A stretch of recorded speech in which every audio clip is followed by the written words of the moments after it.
Hello everybody and welcome back to the Minecraft of Motorsport. It's the Downforce Grand Prix World Series and we have come to a very surprising circuit for round 9. We're past the halfway point of the championship and it's time for a little bit of drama as we head to the streets of Helsinki as we revive the Thunder circuit used in DTM and FIA GT during the 1990s. The first ever Finnish Grand Prix for Grand Prix cars of the modern era. Jake Sanson here, and it's going to be an absolutely thrilling and spellbound encounter. We are past the halfway point of the season, which means it's business time for a lot of the competitors in the field. Last time out, of course, we revived the Birmingham Super Prix, and here is how the championship stacks up as a result of that. Jean-Eric Vergne and Kamui Kobayashi continue to swap the lead of the championship. Vergne now takes over by 5 points. Marc Genet and Andre Lotterer still keeping themselves in the top 5 from Lucas de Grassi and Nico Hulkenberg finally up into the top 6. Brendan Hartley in 7th place on the grid, and Sebastian Buemi, despite not being in the grid anymore, is still in the top 10 in the points. De Resta in 9th place, and after his win at Birmingham, Timo Glock now edges his way into the top 10 in the driver's standings. Sebastian Bourdais and Alex Rossi come next. Then it's Nick Heidfeld in front of Bruno Senna. Anthony Davidson ahead of Pedro Della Rosa, who's still yet to get that elusive first victory, despite leading the last 2 Grand Prix and retiring from the lead. Stoffel Van Dorn and Scott Dixon both have 18 points apiece. Then Jaime Alguersuari, who finally put some points on the board last time out at Birmingham, and Susie Wolff in 20th in the standings. The final few drivers to score points. Marcus Ericsson has 8, James Courtney has 4, Tarquini Inui and the now departed Luciano Berti all have 2. And then Pedro Diniz got his first point last time out at the Birmingham Super Prix. Here's how the team standings line up. 8 rounds in with 15 rounds in total, so 7 races to go. Arrows are leading the way by just 1 point to BAR. It's very close. Manor creeping up into 3rd position ahead of Minardi. AGS overtaking a few of their team rivals. Super Aguri, though, is the big mover, shooting up to 6th after their win in Birmingham. Onyx, Lola, Simtek and Prost are all still fairly close together, with BMS Italia, Midland Toyota and 40 Life all chasing away at the scraps. Don't forget, we have our next competition starting this coming weekend with our team draw. The Group C Sports Car Challenge is going to be our next competition, and that is going to combine a lot of skill, guts, determination and a whole lot of luck. It's the Minecraft of Motorsport, and there's always thrills and spills. We have 5 spaces left on the starting grid for the Group C Sports Car Challenge. The entries have been going like hotcakes, so let's see if we can get 5 more before Saturday. The live draw for teams and obviously for celebrity drivers is going to take place at 2 o'clock on Saturday afternoon, so make sure you don't miss that if you want to see who's going to be racing where over the course of the season. Right, enough from the Group C's. We'll come back to them a little bit later on. Now, let's talk you around this Helsinki Thunder circuit as we get ourselves ready for action. My apologies, we'll come to the grid very shortly. That was the wrong graphic to bring up. So let's talk you around the circuit. Andre Lotterer on board as he runs around the Helsinki Thunder circuit into a very tight chicane. It's a very narrow and short pit lane. That could be interesting come the pit stops. Then a brake hard into turn 3. Very tight right-hand hairpin.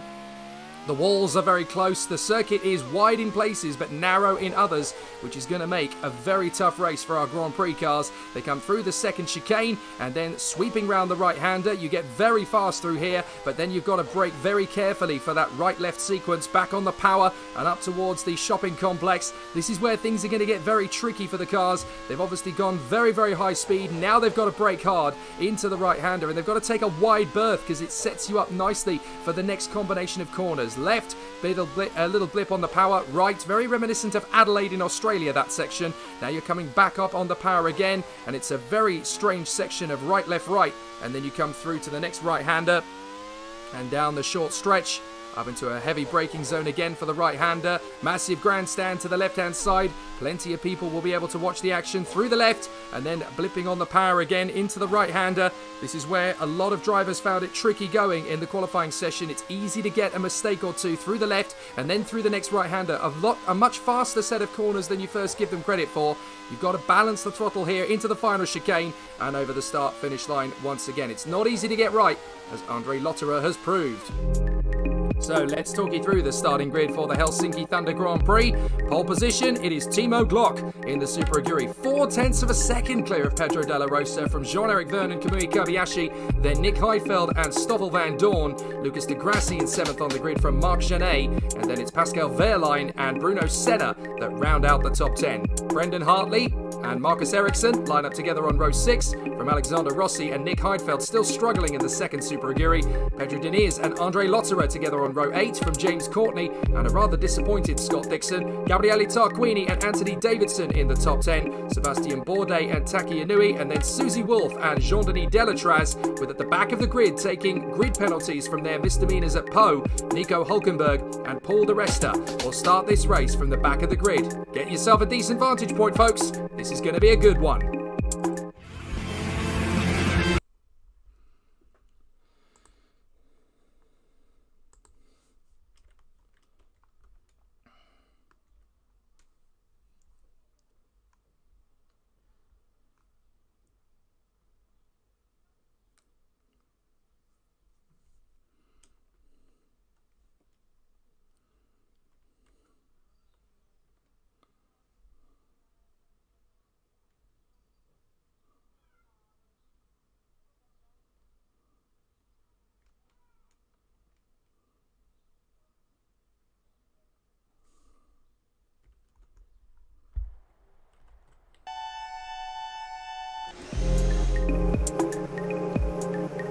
It is time to go racing. We are going to get ourselves action-packed and full of drama once again here as the battle is resumed. Lights come on as we get ready to go racing. 75 laps of this incredible Helsinki Thunder Street Circuit, and we are racing. Timo Glock gets a good initial start. Della Rosa is going to sweep straight into the first corner. No chance at all to get yourself up to speed before that first chicane. And the drivers now get back on the throttle. So let's see how it all runs together. The drivers are going to come through in the first few corners. Oh, a little bit of a blip as drivers are trying to make up some time in the first couple of corners. So let's see how it all goes through this first lap. Glock is your leader. Vernon Della Rosa battling over second position, and it looks as though Della Rosa is going to be able to hang on to it despite some early pressure from the BAR. So the cars continue to battle forward in this first lap. It's not the easiest circuit to negotiate, and it's going to be a very tough battle. So Timo Glock out in front in the Super Aguri and starting to control the pace. He's loving life at the front again, having got used to it at Birmingham. And now the cars are starting to sweep through. Oh, a big move from the Minardi. A couple of places gained, and André Lotterer goes straight into the back of one of the Midlands. I think that's Pedro Diniz.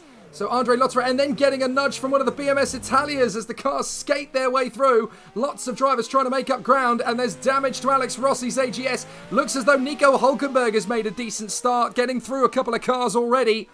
And obviously having had to start the race from the back of the grid. Not an easy situation for him to be in. So the battle continues on its way. An absolutely thrilling start to proceedings. So it's Glock, Della Rosa, Vergne, Kobayashi and Marc Genet in the top 5 from Stoffel van Dorn in 6th. But able to get a word with Scott Woodwist prior to this race. He said after the disappointment of Birmingham, Simtech has worked tirelessly to drastically improve its reliability and has also continued working on some minor improvements to its engine to maintain its current position in the field. There's Jean-Eric Vergne to continue the Simtech statement. Stoffel qualifying 6th is where we expected him to be, but Dixon's bad fortunes during the session have left him much lower than anticipated. It'll be a tough race, and Scott especially will need to work hard in the opening stint, but given our form in the previous 2 rounds and the car both drivers now have underneath them, we're cautiously confident we can score a decent result from Helsinki this afternoon. Only time will tell. Here is Stoffel van Dorn chasing after the man in front, and he didn't quite get that right. So a slight error in judgment there. Dixon is struggling to hold off the attentions of Nico Hulkenberg at the moment. De Resta has not moved out of 25th. Oh, and a big shot from Van Dorn. What happened there? Someone's gone straight into the back of Van Dorn. Now we need to have a look. That's one of the Prosts, I think, behind him. That's Jaime Alguersuari. And all of a sudden, Van Dorn's about to get a massive clout. Let's see what happens. Oh, yes, look. Alguersuari's trying to come through. It's the Onyx that hits him. Goodness me, it's the Onyx that hits Van Dorn. And that has ruined any chance he might have had of taking the victory today. What drama. Normally they have mechanical issues to worry about, but nothing like this has really occurred so far this season. Oh, and the 40's gone off as well. The 40's gone off straight into it. That's Jean-Denis Delatraz. Now, what that has done is it's given Van Dorn the chance to get back into the race, but now Delatraz has gone off. Well, disasters around the circuit then, as Delatraz in the 40 gets the car going again, but, well, Van Dorn nudged out by the Onyx, and there is the damage to Bruno Senna's car. So Bruno Senna is now having to struggle back to the pits as a result of that contact. He's got a broken front wing, and I'm not at all surprised. So sadly, Bruno Senna and Stoffel Van Dorn have an incident. And that is a big, big issue. Bruno Senna into the pits, but he could well get a penalty for that, because he's essentially nerfed the Simtek out of the way. Alex Rossi. Oh, goodness me. Rossi having problems on the first lap with damage to the car, and now struggling to try and get the car up to speed again. So Delatraz having problems then as he goes off the circuit and into the back of Van Dorn's stricken Simtek. We did say coming into this race that this was going to be a dramatic one. The first ever Finnish Grand Prix for modern Grand Prix cars. Here's Timo Glock leading from Pedro Della Rosa and Jean-Eric Verne, Kamui Kobayashi and Marc Genet. Then it is Alguersuari, De Grassi. Oh, there's problems further back. Looks as though we got more problems. Oh, it's Ericsson's gone off now. It's the same corner. I wonder if someone's left oil there. I wonder if someone's left oil on that part of the circuit. And Pascal Wehrlein's gone off as well. So Wehrlein and Ericsson, who are battling at the lower end of the top 10, they've gone off at exactly the same corner. So big drama for those two. So that's 4 teams now in dire straits. Pascal Wehrlein trying to get going again. Oh, he's just reversed into Ericsson. He's reversed into Marcus Ericsson's Midland, and there goes the 40. Who is it? It's Delatraz again. Dear oh dear. So Ericsson and Wehrlein continue, but there's drama everywhere you look in this race. Goodness me. And that has promoted Hartley to 8th, Diniz to 9th, and Lotterer into 10th place. This is an absolute lottery, this race now. Even the leaders are not going to have it all their own way today. But the battle continues here in the Minecraft of Motorsport, the Downforce Grand Prix World Series, round 9 from the streets of Helsinki Thunder. Jean-Eric Verne in 3rd position, trying to close on Pedro Della Rosa's Prost. This is going to be one of those races, isn't it? I can just tell. Marc Genet trying to close up on Kamui Kobayashi. It's that right-hander. They're all struggling for grip. I wonder if there's an issue into that right-hander. There's been all sorts of difficulties as now Marcus Ericsson in the Midland pits in. Absolutely bonkers situation. And Tom Butterworth, team boss of BAR, quipping, did Ericsson hit us? No, Pascal. I think it might be the other way around, mate. What an unbelievable situation in this first couple of laps of the race, as Davidson has now got a Simtek right behind him. Davidson rubs the wall, and here comes Dixon trying to make the move on the inside line. So Dixon trying to sweep through, has not been able to get the move done at that point. So some very bizarre incidents in the early stages, and Jaime Alguersuari now sets the fastest lap in his bid to close up on the top 5. Glock is your leader in the Super Aguri. Then it is Della Rosa in 2nd, 3rd is Verne.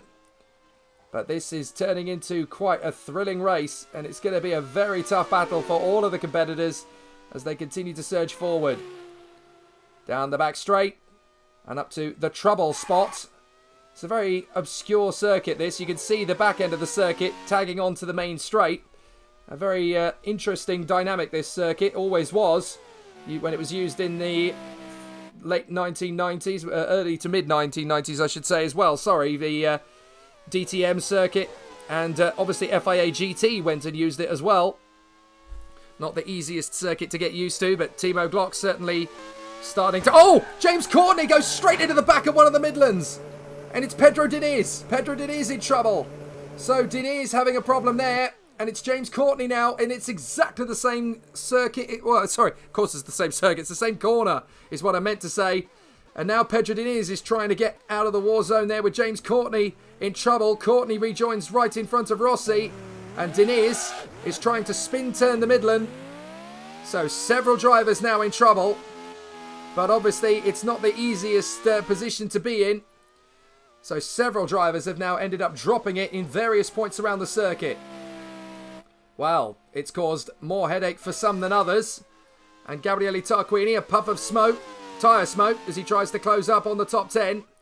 What a crazy race so far. And it's only just 6 laps in. We're on lap 6. So this is going to be quite a bizarre incident. Well, this is an absolutely bizarre race already. We're on lap 6 of 75. It's going to be one of the longest races on the calendar, if not the longest race on the calendar.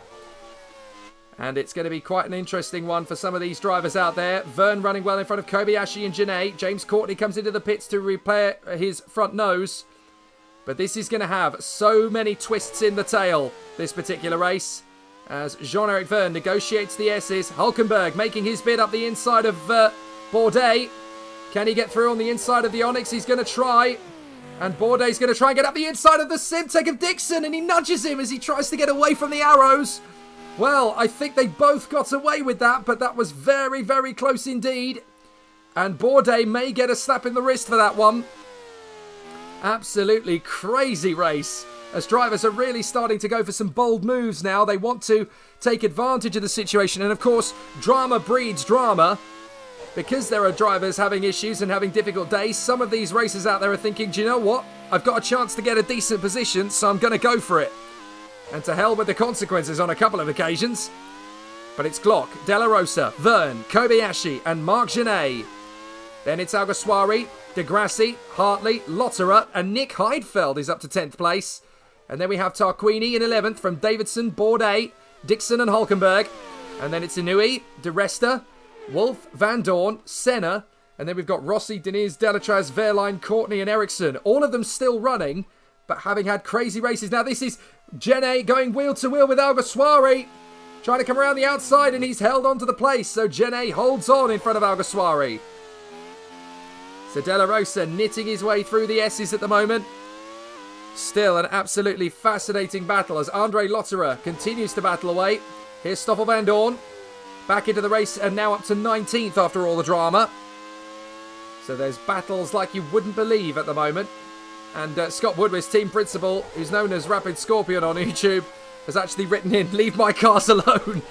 He's had a way more dramatic start to the race than would have first thought. But a race like this, you never know who's going to get the victory. So just keep the faith. Della Rosa across the line. It's very rare to be braking for the first corner as you cross the start-finish line. So let's see how Della Rosa runs, trying to stay with Timo Glock through the hairpin at turn 3. An absolutely fascinating race. Let's see how it continues. The drivers making their way through. So Alguersuari running in the lead. The battle... Alguersuari running in 6th position, I should say. That was Della Rosa we were looking at. And, Scott Dixon just rubs the barrier on the exit of the final turn. Dixon's actually worked his way up to 14th as a result of all the drama. So his race is very much on the get-go at the moment in the Simtek. It's not done and dusted yet. Unfortunately for Scott Dixon, he's not had to take any damage. Well, certainly no apparent damage, so it's just about staying in the hunt basically now. Timo Glock trying to chase after the Midland. That is... I think that's going to be Ericsson in front. So Ericsson having all sorts of problems here in Finland. And we knew we were going to get a dramatic race. I didn't think it was going to be quite as dramatic as all that, but certainly on lap 8, we have no retirements, but all sorts of drama and crazy shenanigans in the early stages. There's Jean-Eric Verne in the BAR, running in 3rd place. A much stronger outing for him so far. In front of Kobayashi, and Van Dorn saves the car nicely as he comes through the left-hander. That was close, but Van Dorn read the situation perfectly and is not going to be chucked out of the race from a driver error if he can help it. So Van Dorn doing a good job to get himself back into position. It's Glock, Della Rosa, Verne, Kobayashi, Genet. The top 5 has all but one driver that has won a race so far this year. The other being Della Rosa, who's had 2 pole positions and 2 fastest laps in the last 2 races. but has not been able to convert them into victory. Alguersuari is 6th, then it's Lucas de Grassi and Brendan Hartley, the two Manners, then Andre Lotterer in the AGS, and Nick Heidfeld in the Super Aguirres in 10th from Gabriele Tarquini and Anthony Davidson in the Minardi. Then it's Bourdais in the Onyx, Dixon in the Simtek, Hulkenberg is 15th in the Arrows, so he's made up quite a lot of time, 10 places in total. And then it is Taki Inui up in 16th place, the 40. Going very well and staying out of trouble, Taki Inui. Then Paul de Resta in the Lola. He's up to 17th from the back of the grid. He took a penalty after Poe as well. It wasn't applied at Birmingham, but it was applied here at Finland. Then Stoffel Van Dorn, the leading car of those that have recovered from incidents. Then it is Susie Wolf from Bruno Senna. And then it is Alex Rossi in front of Pedro Diniz, Pascal Wehrlein, Jean-Denis Delatraz, James Courtney and Marcus Ericsson. What a thrilling start to the racing here in Finland. And this is an absolute lottery. Anyone could win this. We're on lap 10 of 75.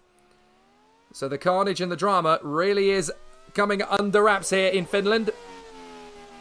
A good bit of fun. The Minecraft of Motorsport, part of the... Oh, Nick Heidfeld spins and just about catches the car, but not before Tarquini comes around and Tarquini nudges him. Well, fortunately for Tarquini, he's not going to have to spend too much time getting back to the pits because that happened at pit lane, essentially. So Tarquini is going to have just enough time to come into the pits without losing. I don't think he'll lose too many positions at all from that because it just about happened as the pit lane entry was in front of him. But Heidfeld catching the car. Tarquini tried to avoid him, but there was nothing Heidfeld could do. Now Hartley's going to try and make a bid for his teammate. They almost hit each other, the two Manners. And I think Hartley had to let Lucas de Grassi back through there. He didn't quite have the move on the inside done. Well, that was very tight, very close indeed between the two Manners. They almost took each other off the circuit there. And Bourdais having a look at Anthony Davidson. And he had to bail out of that one. And Dixon was left a little bit surprised there. What are you playing at? So Dixon through into 13th. Hulkenberg to 14th place. Bruno Senna having a look at the Lola up on the inside. Can he make that one stick? Well, around the outside, the Lola's coming back at him. But Senna has got past Susie Wolf. So Bruno Senna is up into 18th place again. Big drama in the early stages. But incredibly, we're on lap 11. And not a single car has retired from the race yet. And I'm fairly sure that is a record for this season. Absolutely incredible. So we have gone the furthest distance into a race without losing a car. And that's quite an impressive achievement. Obviously, the reliability upgrades that the teams have done in between Birmingham. Oh, James Courtney's out. Just as I say that, James Courtney's got a gearbox problem. I'm so sorry. I cursed it. James Courtney becomes the race's first retirement. I'm not laughing at BMS Italia. I'm laughing at the irony of saying, well, at least we haven't got any retirements yet. And boom, there is one. And it's James Courtney. What a shame. It's a race he'll want to forget in a hurry. And BMS Italia will do likewise. They've really struggled to put points on the board. So let's see how well Pedro de la Rosa is going. Closing up on Timo Glock. The gap is now 2.6 seconds. So Glock is not quite as fast as he once was. And De La Rosa is starting to gain ground. This is a bit more positivity for the Prost team. De La Rosa in second place and has definitely gone further into this race than he has in either of the previous two. So here he comes down the main straight and into the braking zone for the chicane as Timo Glock continues to lead. But De La Rosa is still giving it absolutely everything he's got. In through the hairpin at turn 3. Back on the power again. And into the chicane. Turn 4, turn 5. And then back on the power again. Up towards this long flowing section of the course. Where you really have to blip the throttle out of the right-hander. It's going to be a very interesting and fascinating battle from here on in. Timo Glock closing in on Marcus Ericsson to lap him. So Glock is just trying to get the car through nice and steady. Well, there was certainly some kind of problem down there in the first couple of laps, but not anymore. And Jaime Alguersuari is now going to try again on Marc Genet. He's had to work very hard to get alongside him, and this time he's really going to go for it. Alguersuari needs to commit to the move, but again he hesitates, but so does Genet on the exit. And I think this time Alguersuari has got the job done. We'll double check. And yes, Alguersuari is through past Marc Genet. So this time he has got through. Jean-Eric Verne in third position, though, in the BAR. as Scott Dixon piles on the pressure to Bourdais and has to slam right on the brakes. A couple of drivers have had that same move. So Scott Dixon running well. And Jean-Eric Verne is running nice and smooth here in third position. Bruno Senna, meanwhile, has had all sorts of difficulties. And I think he's had another issue, you know. I think he's had another problem because he's down in 23rd all of a sudden. He was battling with the likes of Susie Wolff. So he's had an issue somewhere and dropped even further back behind Pascal Wehrlein in the BAR. And in front of Delatraz, Ericsson, and obviously the retired car of James Courtney. So there is Jean-Eric Verne in third position, running a smooth race as he looks to increase his lead in the Drivers' Championship over Kamui Kobayashi by a further 3 points. Third place gives you 15. Timo Glock having a look up the inside of the Midland. And Susie Wolff going a little bit over the apron there as she tries to close up on Alex Rossi in the AGS. But this is definitely going to be one of those races full of drama and intrigue. And I think at this point we need to have a look at... Susie Wolff's got an oil leak developing. I was going to go on board to have a look at the... fuel levels, but I don't think she's going to be lasting too much longer in this race. She seems to have an oil leak. Now, that's really not good news. There it is. The car catches alight, and Susie Wolff's race is over. I'm not sure she knows about it yet, but that's not good because an oil leak, obviously, the car's caught fire, and that's going to leave oil down at turn 3. So Susie Wolff, I'm afraid, the Lola is out of the race, and that is disastrous. Last time out at Birmingham, of course, they had a victory in the celebrity race before the main event, which was won by Jimmy Bly. So unfortunate for Lola since then. On board with Jean-Eric Verne as he comes to that point on the circuit. And Alex Rossi now struggling. Oh, and he's got a problem. That's an engine failure for Alex Rossi. Oh, I really have jinxed it. I'm so sorry to everybody watching who are enjoying a clean race with no retirements. But now they are all starting to strike at the same time. And Alex Rossi is the latest. So an engine failure for Rossi in the AGS. It won't be long before he pulls off the circuit. So that is devastating bad luck. Meanwhile, Paul de Resta pushing very hard, trying to close up on Taki Inui. And there is Stoffel Van Dorn behind them. And Paul de Resta, of course, is trying to get the overtaking move done on Taki Inui. He had to start the race from the back of the grid after a grid penalty that wasn't served at Birmingham Super Prix because there was an appeal, as there was for Nico Hulkenberg. So they raced under appeal, essentially, at Birmingham. They were allowed to continue racing. They got points finishes as Alex Rossi parks his car just by the pit lane, actually. So his race is now over, I'm afraid to say. But the race continues on regardless. And this time, I was just continuing. I'll just pick up what I was talking about. Hulkenberg and de Resta were racing under appeal last time out at Birmingham. And now their penalties have been applied for this race at Helsinki. So Hulkenberg and de Resta started from the back row of the grid. And that's Delatraz. Oh, Jean-Denis Delatraz. An engine failure for him now out of the race in the 40. They're going to need to move that car pretty quickly because obviously it's on the edge of the circuit. And the marshals need to get that out of the way because it is in a dangerous position. Although everybody has spotted it nice and early. Yellow flags have come out. But the marshals now obviously need to get the crane. They have now moved the car from the circuit, but that's one of the 40s out of the race, and it's Jean-Denis Delatraz, I'm afraid.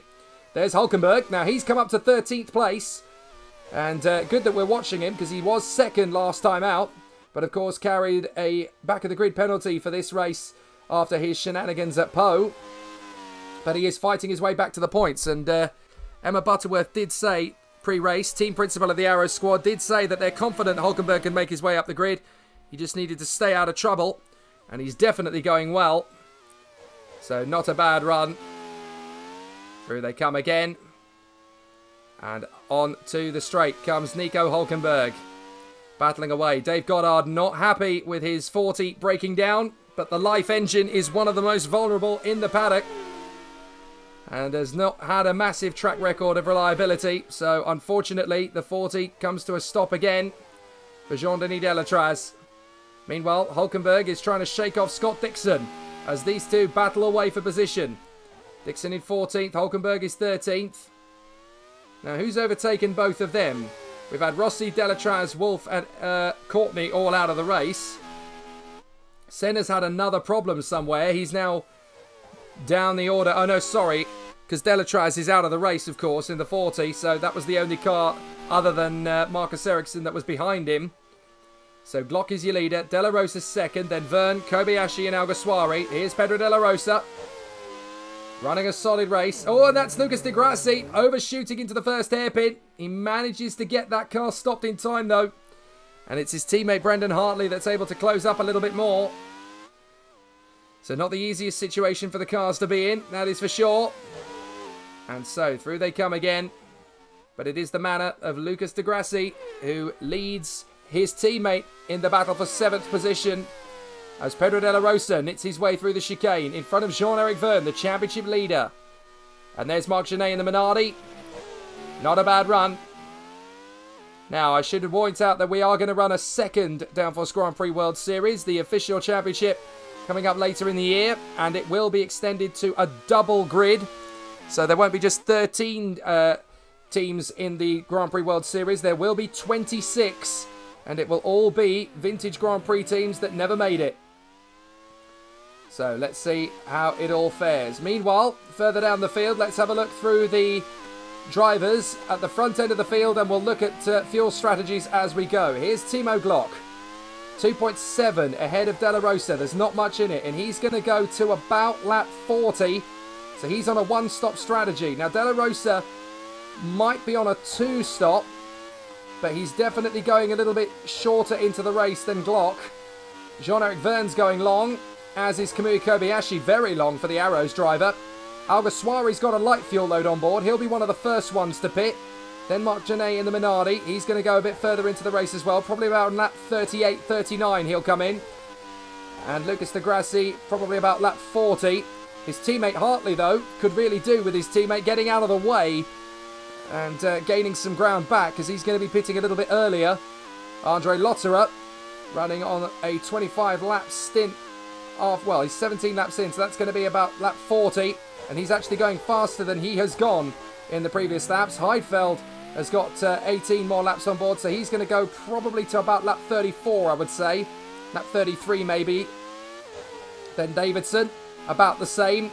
Bourdais, Hulkenberg and Dixon all likewise. Taki Inui's gone very short on the fuel, and that's because of good track position. The rest has gone heavy on the fuel load, and that's why he's not really been able to make up progress on Taki Inui yet. Oh, and Stoffel Van Dorn's got an engine failure. That's such a devastation for Simtek.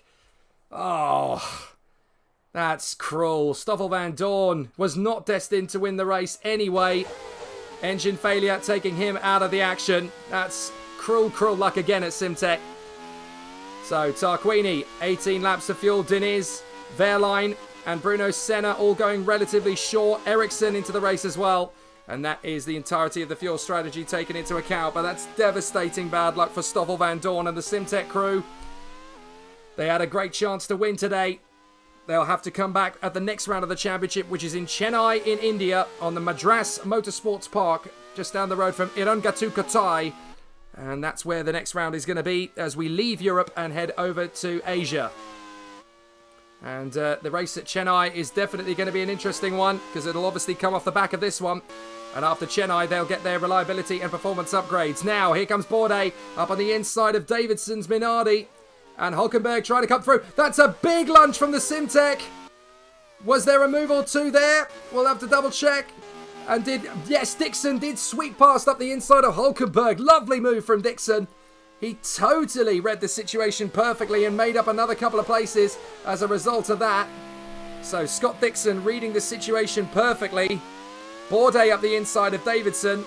And also a nice move there. Well, Bourdais failed in his manoeuvre, but Dixon was able to get a move on the Arrows. Oh, and Andre Lotterer spins right in front of Heidfeld.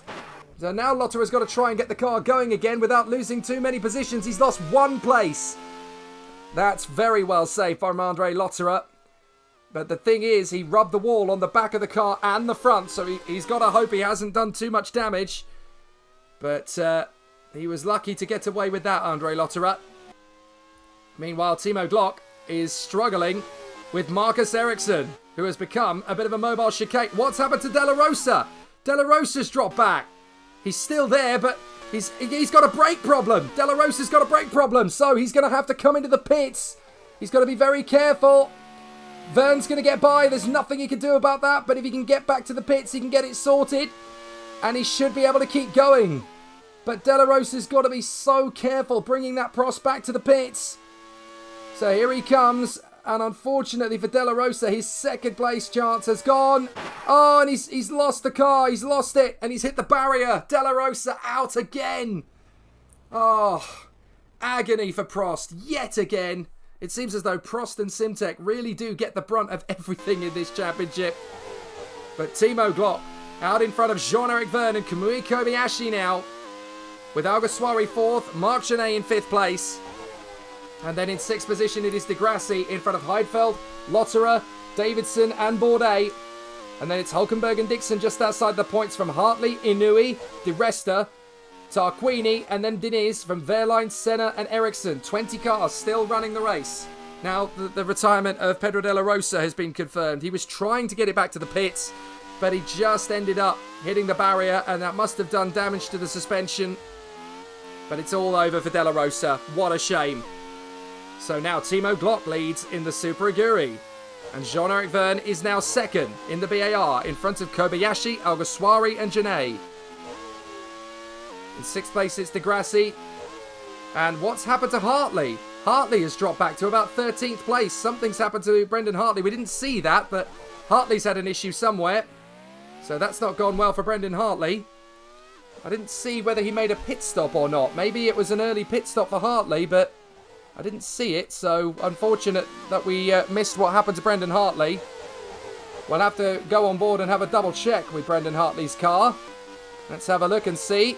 He made a pit stop. That'll be what it was, because he was on a light fuel load, but he was stuck behind his teammates, so he felt, well, no, there's no point. I'm going to make a pit stop. So Hartley deciding to play the long game. So it wasn't a problem, it was strategical. But look at Timo Glock, he's still unable to keep up with Marcus Ericsson as Marc Genet goes very deep into the hairpin. And he saves the Minardi in 5th position. To be fair, Minardi could do with a strong finish. They've had a couple of points here and there for Anthony Davidson, but Marc Genet has had a massive run of bad luck of late. The man who won at Taupo in New Zealand is desperately trying to get himself back up the order. And it's not quite worked out his way so far. So a fascinating series of events for the competitors. Here's Lucas Di Grassi, and he had to hold back on his move from Marc Genet there. So it's not quite gone the way they wanted to go, that is for certain. As the competitors continue to drive their way forward. But it's a very tough situation for all of the drivers at the present moment in time. So they will continue on their way forward. And that's Davidson struggling to keep the Onyx of Bourdais at bay. Then Hulkenberg and Dixon not far behind. Oh, and Timo Glock struggling through the first chicane. I thought he was going to strike the barriers then. But he's just trying to get away from Vergne. Vergne is closing on him. So Vergne is now catching the race leaders. And that is where there are some difficulties still to come. But Vergne is catching up to Timo Glock, so he's not got this race all his own way by any means. He's got a long way still to go. There's Jean-Eric Vergne in 2nd position in the BAR. 7 seconds down from Glock. Then it's Kobayashi, Alguersuari and Marc Genet. 6th is De Grassi from Heidfeld, Lotterer, Davidson and Bourdais.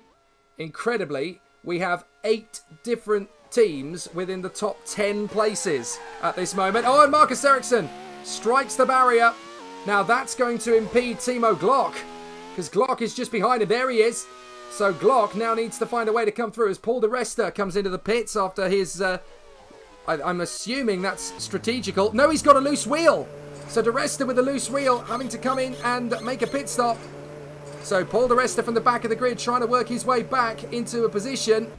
And it's not worked out for him. He's had a pit stop. Here's Timo Glock.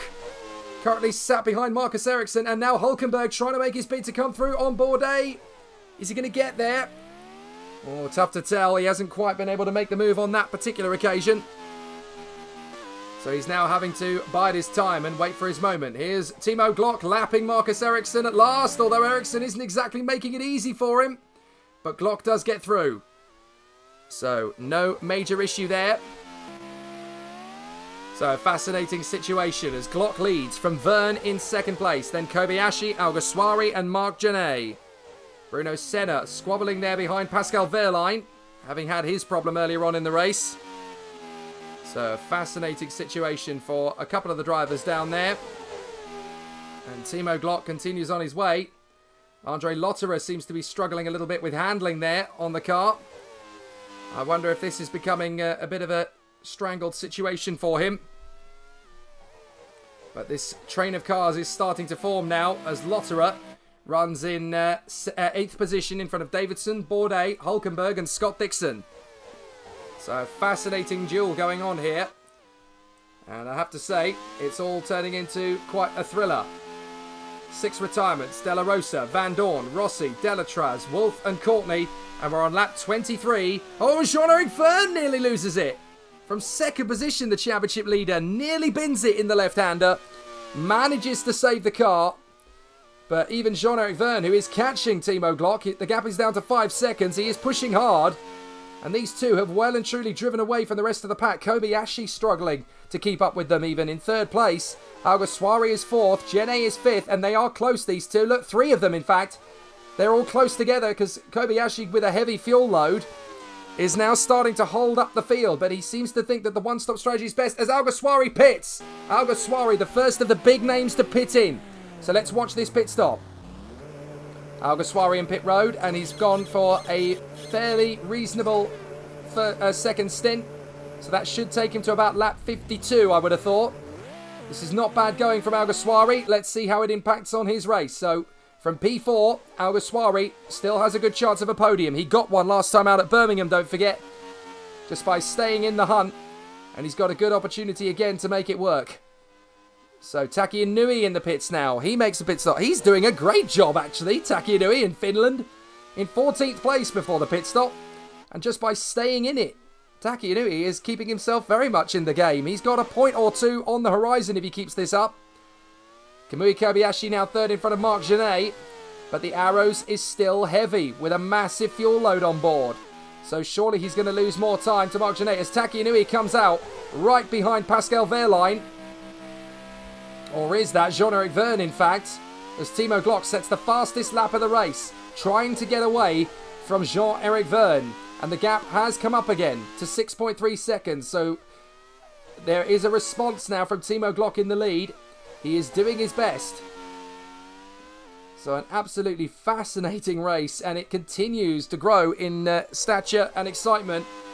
It is the longest race on the calendar. Bruno Senna trying to get through on the inside of Taki Inui.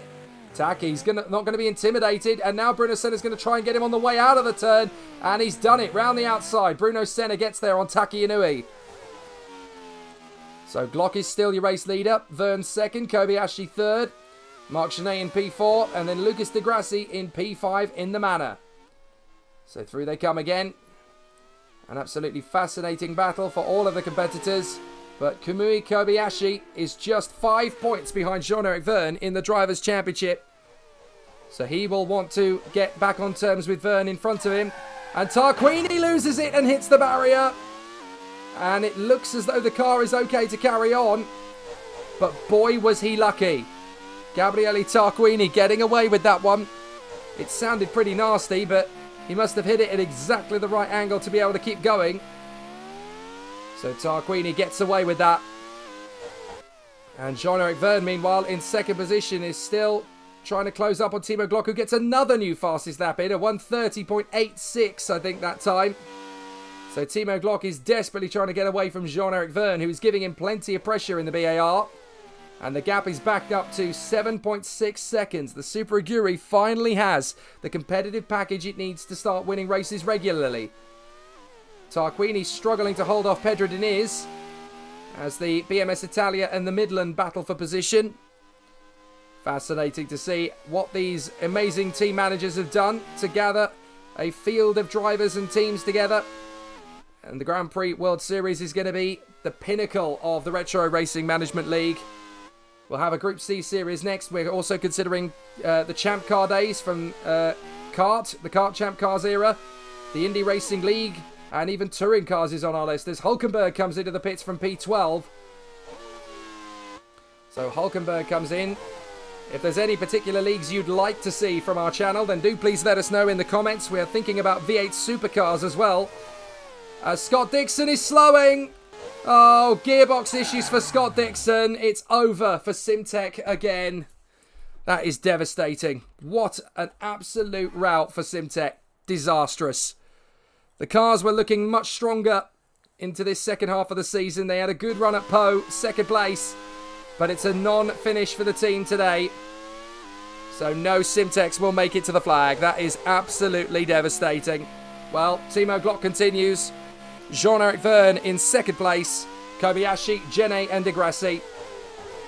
As the race continues on. Now, this is going to be a tough one for all of the competitors as the main body of the race continues. Now, this is going to be awkward for Glock because we've got De Resta battling with Inui for position.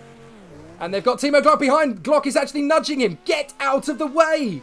And Timo Glock is absolutely furious with Paul De Resta. Get out of the way! And that's really held him up big time. So Timo Glock now struggling in the traffic. That's really going to hold him up. And here comes Jean-Eric Verne. Verne overshoots and hits the barrier. Has he got a problem? No, he just driver error.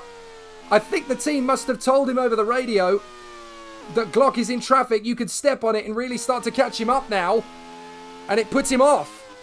So Timo Glock leading the way, trying to lap De Resta. De Resta's not making it easy for him at all. And Jean-Eric Verne, another driving error there as he goes a little bit too far over the apron. De Resta finally gets out of the way and lets the Super Aguri go. I think De Resta's got some handling problems, you know. Something's not right with that Lola. As Kobayashi continues in third position. And that's Heidfeld, now in P6 in the other Super Aguri. And he's trying to make up progress through the field. Absolutely fantastic battle. Now, Tom Butterworth's come up with an interesting battle. What about a round like the Celebrity Race that only uses F1 World Champions allocated by lottery?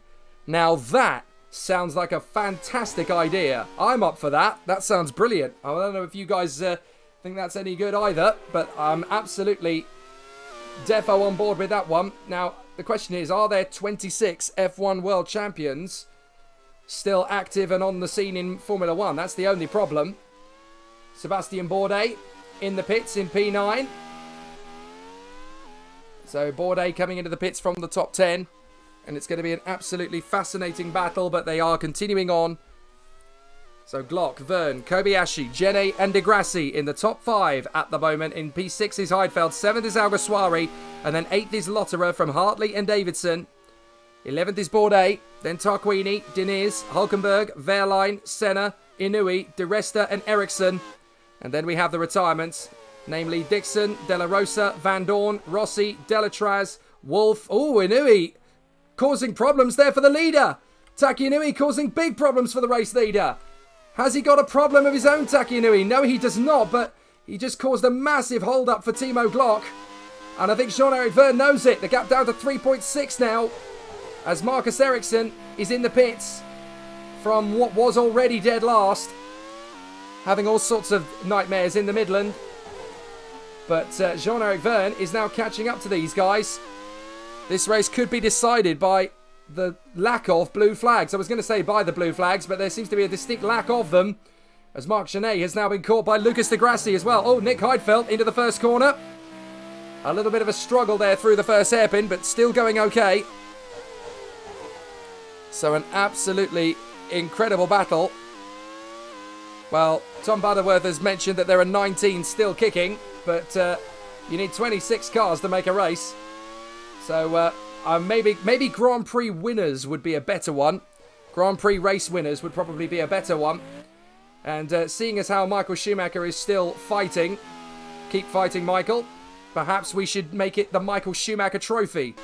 That would be a fabulous idea from Tom Butterworth. I think that's the one we should do. Absolutely brilliant. We'll talk about that in the coming days. Taki Inui causing more problems now, this time for Jean-Eric Verne. Taki wants to race, that's the thing. He wants to race and battle with the drivers around him. And he's got an actual competitive package underneath him now. The 40 team have done amazing work to that car to beef it up. Not the Jean-Denis Delatraz will tell you it is.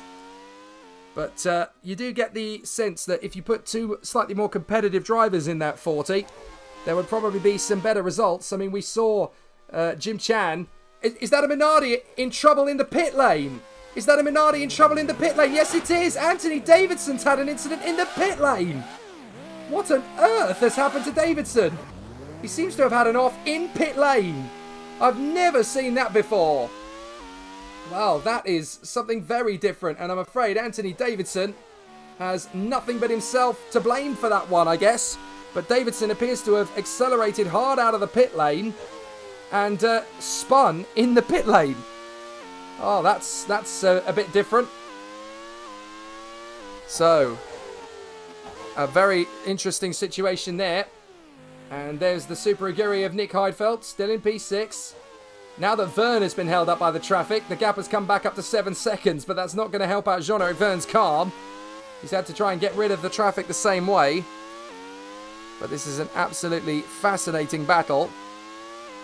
Tom Butterworth states Anthony Davidson channeling his inner Grosjean. Slightly harsh. I'm not sure who to, but certainly to both of them. As Verne comes across the line, 7.6 behind Timo Glock, who still leads the way. He's led every lap of this race so far. I'm trying to remember the last time somebody led a race for the entirety of it from start to finish, and I'm fairly sure it was Jean-Eric Verne at Bathurst. And it's the only time that's happened all season, that one driver has led the entire race. As Heidfeld pits in, Heidfeld in the Super Aguri pits. So that's an important one to go and have a look at. Let's see if we can go and join him down in pit road. So there is Heidfeld in the Super Aguri as he finishes his pit stop, and he will go, oh, it's a shorter stint this time, so he'll go to about lap 50, no, sorry, he'll go to about lap 47, I think, and he comes out of the pit lane. They've timed it well because he's in 8th position, so he's only lost 2 places. Not bad at all. Dave Goddard corrects Tom Butterworth, channeling his inner Coulthard. Mind you, David Coulthard never spun in the actual pit. Oh, Taki Inui nudges the barrier as he loses the back end of the car. He was lucky to get that going again, and without losing a place too. But yes, Dave Goddard correcting Tom Butterworth by stating that he's channeled his inner David Coulthard. Obviously, he can't forgive him for 1995 at Adelaide, but that was slightly different. Coulthard crashed into the pit wall rather than actually spinning in the pit lane. Slightly different. As Timo Glock sets another new fastest lap, a 1:30.5. He wants to get away from the man in second place, Jean-Eric Verne, and has done so to the tune of a second. So the gap is now 8 seconds between them. We're on board with Lucas de Grassi, the Brazilian, running in 5th position at the moment. And yet again, a fascinating duel. Absolutely brilliant racing as the battle continues here. And Helsinki, Kamui Kobayashi running in 3rd place at the moment in front of Genet and de Grassi. Then it is Alguersuari in front of Andre Lotterer, Nick Heidfeld, Brendan Hartley and Sebastien Bourdais. Then it's Diniz, Hulkenberg, Wehrlein, Tarquini, De Resta, Inui, Senna, Eriksson and Davidson. Well, very interesting battles here in Finland. We're on lap 32 of 75, almost at the halfway point. And it won't be too long before we start heading down into the pit lane to see if we can have a chat with some of our team managers. So Timo Glock leads in front of Jean-Eric Verne. 2nd place, Kobayashi's 3rd from Genet and de Grassi. And then in 6th position, it is Alguersuari from Lotterer, Heidfeld, Hartley and Bourdais. And that is Bourdais having a little bit of a moment at the first corner. An absolutely fascinating race battle so far. Absolutely incredible battle. This is a really, really tough race. A very exciting run. So, Alguersuari leads the way from Lotterer. This is the battle for 6th position, I should say. Alguersuari, Lotterer, Heidfeld, Hartley and Bourdais, the last few cars in the points. Diniz, Hulkenberg, Wehrlein, Tarquini, and then De Resta, Inui, Senna, Eriksson and Davidson. And then it is De La Rosa from Van Dorn, Rossi, Delatraz and Wolf. Oh, tough battles going on there as Hulkenberg loses a little bit of ground. And is that Pascal Wehrlein behind him now? It's got to be, hasn't it? Wehrlein making his way back up through the field. So the gap between Glock and Verne is now at 9.5 seconds. So a fascinating stretch. Really exciting battles. So Glock, Verne, Kobayashi, Genet, de Grassi is the top 5 at the moment. Here's Kobayashi trying to close up on Taki Inui. Can he get through? Well, it is a tough one at the moment. So let's see how the battle continues. A really strong race for the Arrows team at this precise moment in time. Third position for Kobayashi, and Hulkenberg fighting his way back. Jean-Eric Vergne running in second, the championship leader, closing up on Paul Di Resta in the Lola. So it is going to be a very tough battle for him here on in. Glock, Vergne, Kobayashi, Gene, De Grassi is the top 5. Then Alguersuari, Lotterer, Heidfeld. And then it's Hartley and Bourdais. Those are the point scorers at this moment in time. Diniz, Hulkenberg, Wehrlein, Tarquini, Di Resta.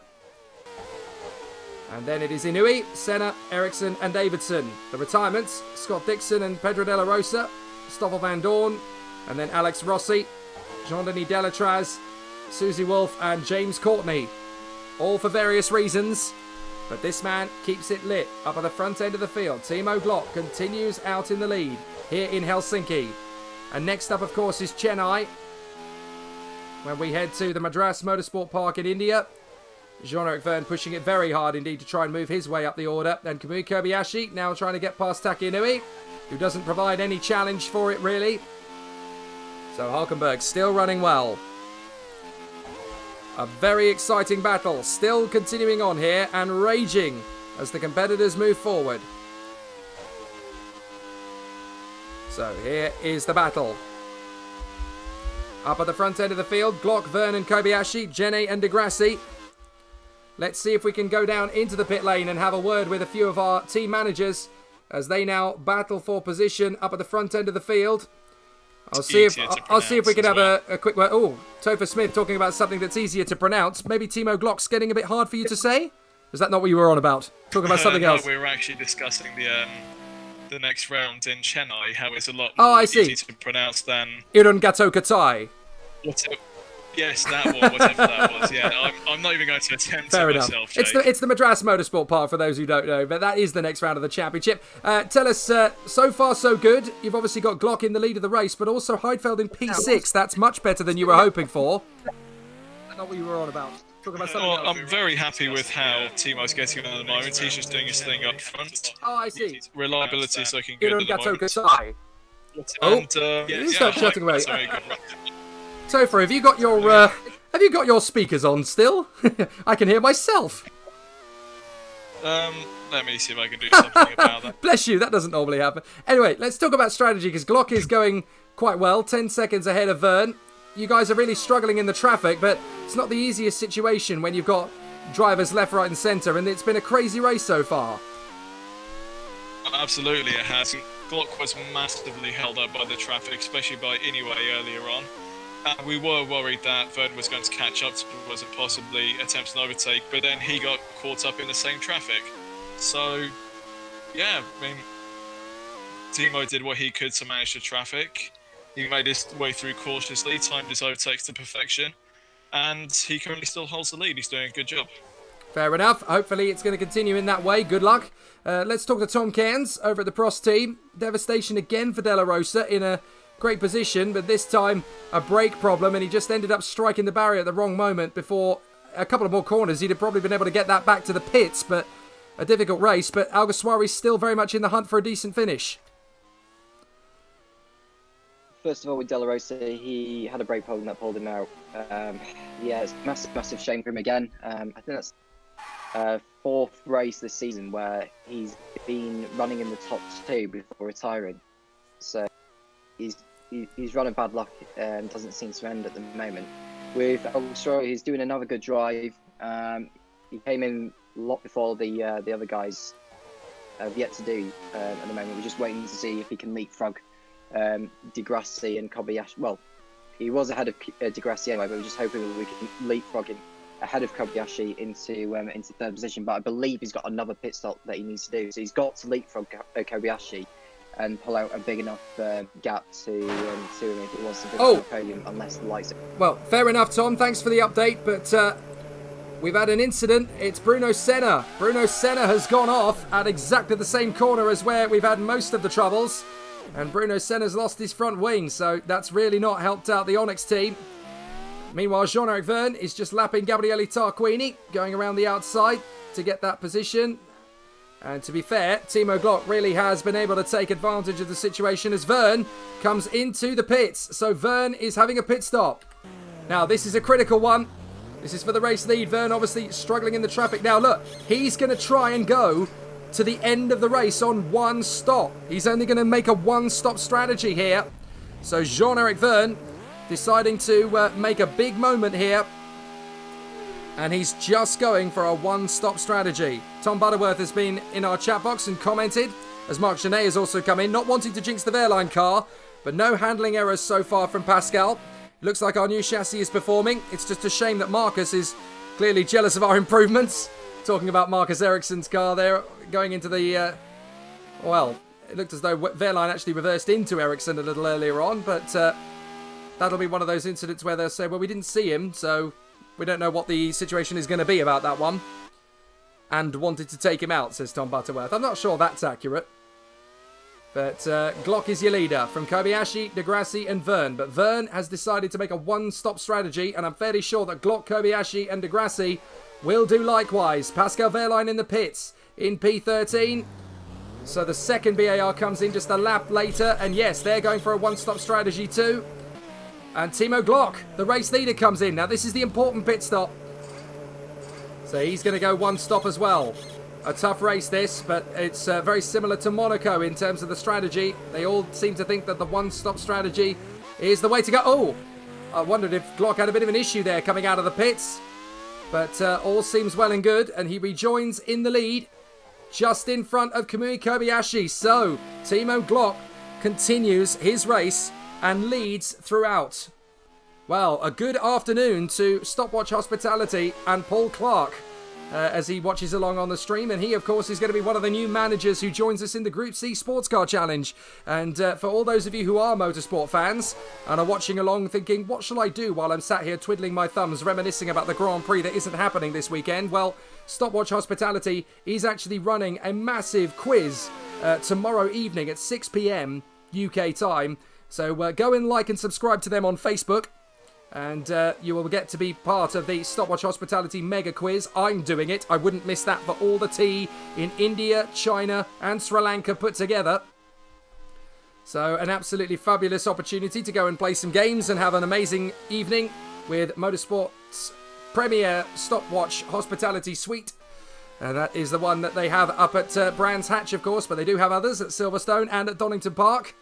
So you can go into the virtual hospitality suite tomorrow night, 6 p.m, with Paul Clark and the Motorsport Quiz. It's going to be absolutely brilliant. Now, Tom Butterworth has made a very clear statement. It was Marcus who punted Pascal off. That's how they both ended up in the fence. Like Ricciardo at Baku. Pascal just didn't see him, but he was fired off by Marcus. Hopefully a penalty for India. That's what he says. Well, we'll have to see if that's the way it goes. Into the pits comes Lucas Degrassi from P3. So Degrassi from third. Now he'll fall behind Alguersuari unless Alguersuari pits on the same lap. So there goes the manor. And out onto the circuit will go Degrassi once again. And into third place goes the BAR of Vergne.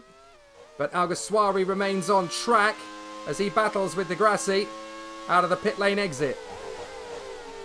So Glock is leading Kobayashi by 1.3 seconds. It looks significantly less than that though, doesn't it?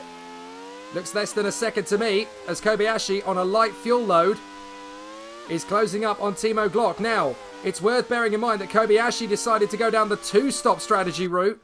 So that's a very differing strategy. Let's see if Alguersuari is going to make his bid now on Degrassi. Up into that corner, the tight right-hander as Taki Inui loses the car and scrapes the barrier right in front of the BAR of Pascal Wehrlein. But he manages to hang it out there. Meanwhile, Alguersuari did get past Degrassi. He did make the move. Let's double check and confirm it. There he is. So Alguersuari gets through into P4. Past Degrassi and in front of Heidfeld as well. So some good starts. But a very exciting challenge in the early phase of the race. So this is an absolute... Oh! Lotterer gets hit into the arrows of Hulkenberg. Hulkenberg has just come off a penalty, don't forget. And now he's got himself into more hot water. Hulkenberg misses his braking point completely and savages the AGS off the racetrack. Wow, that is absolutely astonishing. And Hulkenberg, he may well get a penalty for that. De Resta got a back of the grid penalty for similar at Po. And now it's a big issue there for Hulkenberg. Clear as day. Lotterer is lucky to escape without damage. But I should point out that there is damage to Hulkenberg's car. So I guess it's going to be whether the punishment fits the crime. I suppose his car is damaged as Ericsson is trying to unlap himself from Verne. Ericsson unlapping himself from Jean-Eric Verne. And doing so.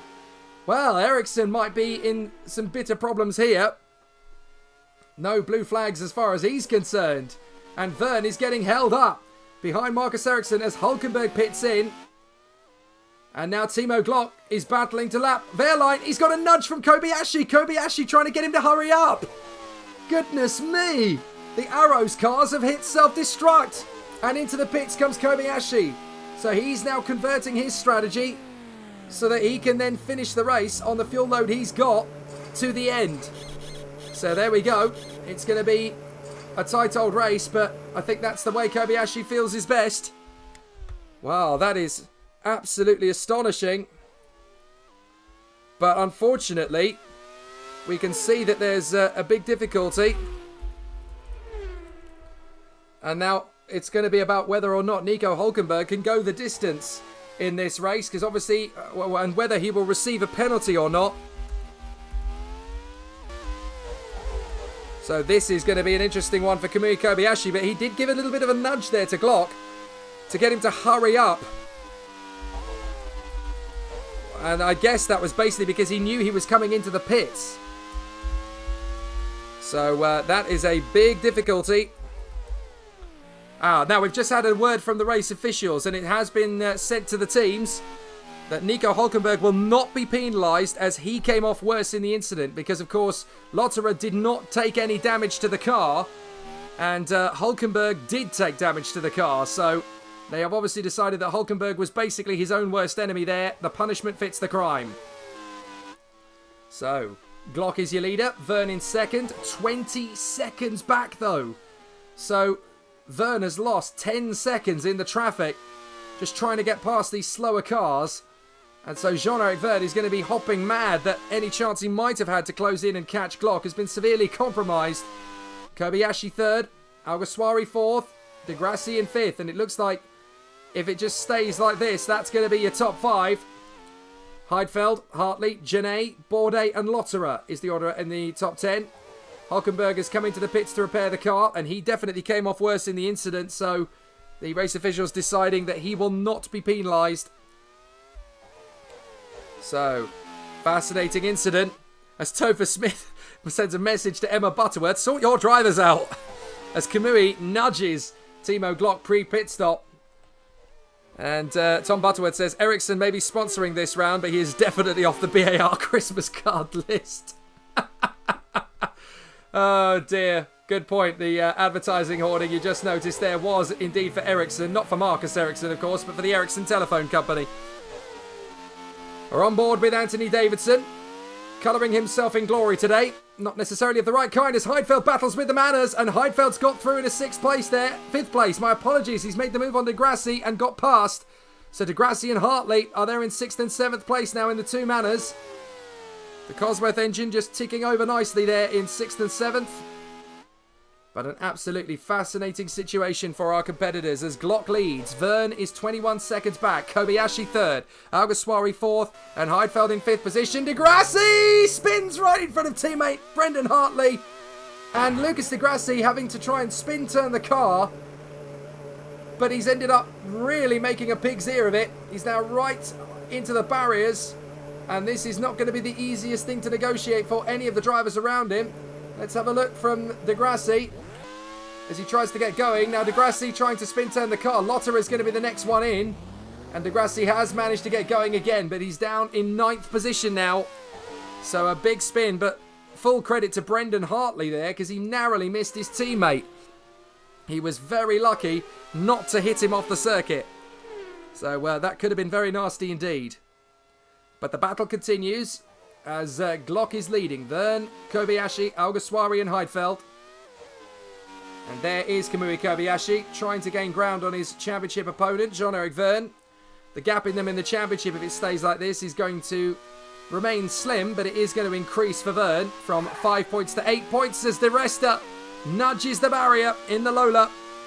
They are having a nightmare race, it has to be said. Starting from the back of the grid, has definitely not given them anything to smile about, although team bosses Daniel and Kai Vicini have now signed up to the Group C Sports Car Challenge.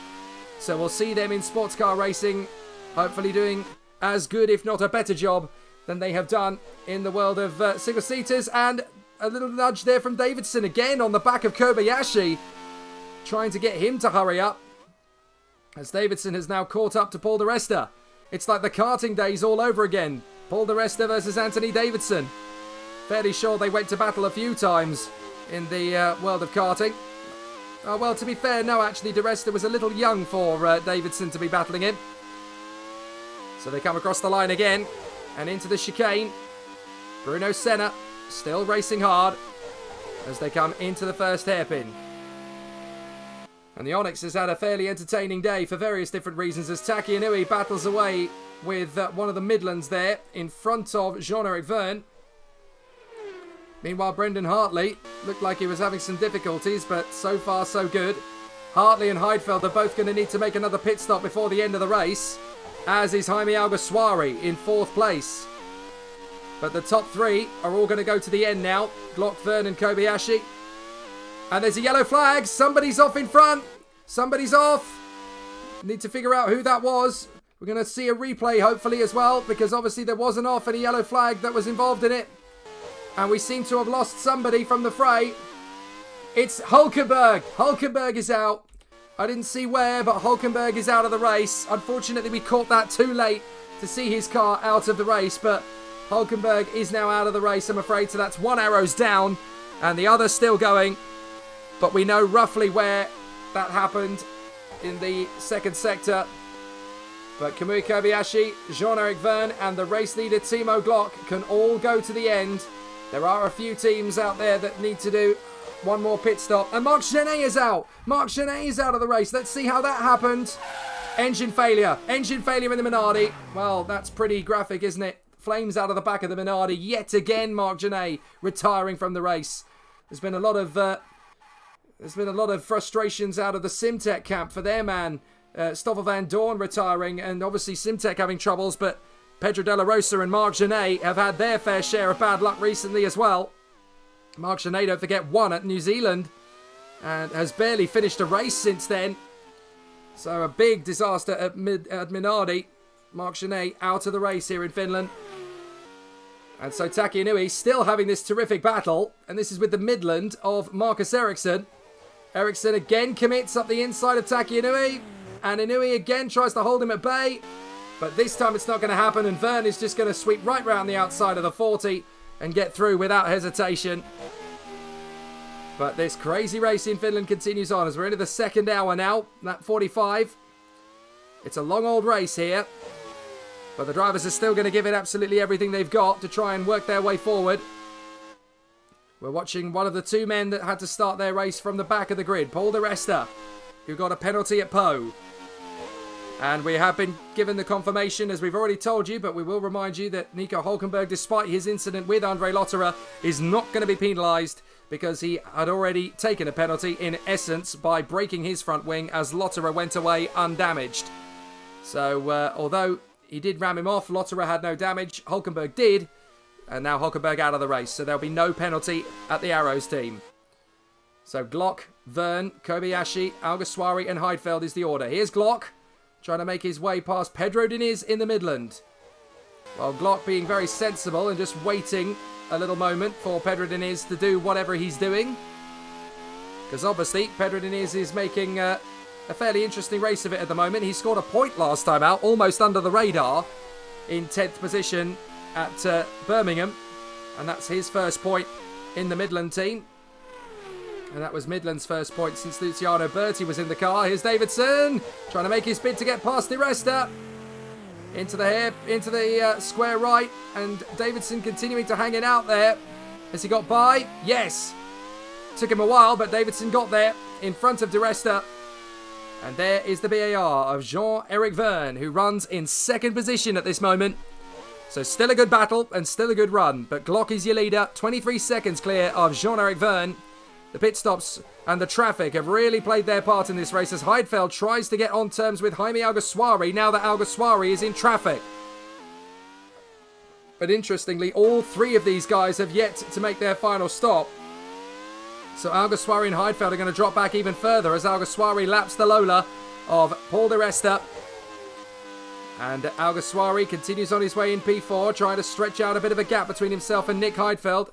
As Anthony Davidson goes through the first chicane in behind Kamui Kobayashi.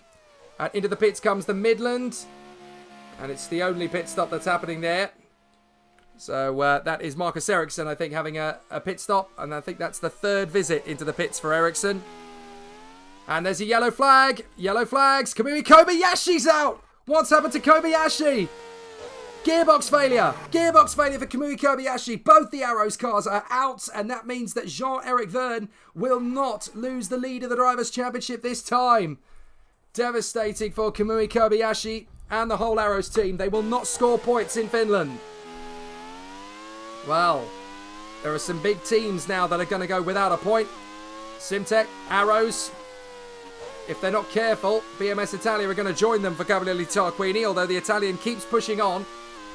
So Glock now leads Verne and Alguersuari up to third from Heidfeld and Hartley. Then it's Bourdais, De Grassi, Lotterer, Tarquini's in ninth. And then it's Pedro Diniz in front of Pascal Wehrlein, Taki Inui, Anthony Davidson and Paul di Resta, with Ericsson and Senna behind. Fascinating race here in Finland. And the Helsinki Thunder Street Circuit has definitely taken its toll on several of the competitors. So, we'll head to India with an interesting spectacle. Who's going to get the victory next time out? We will find out in due course, I'm sure.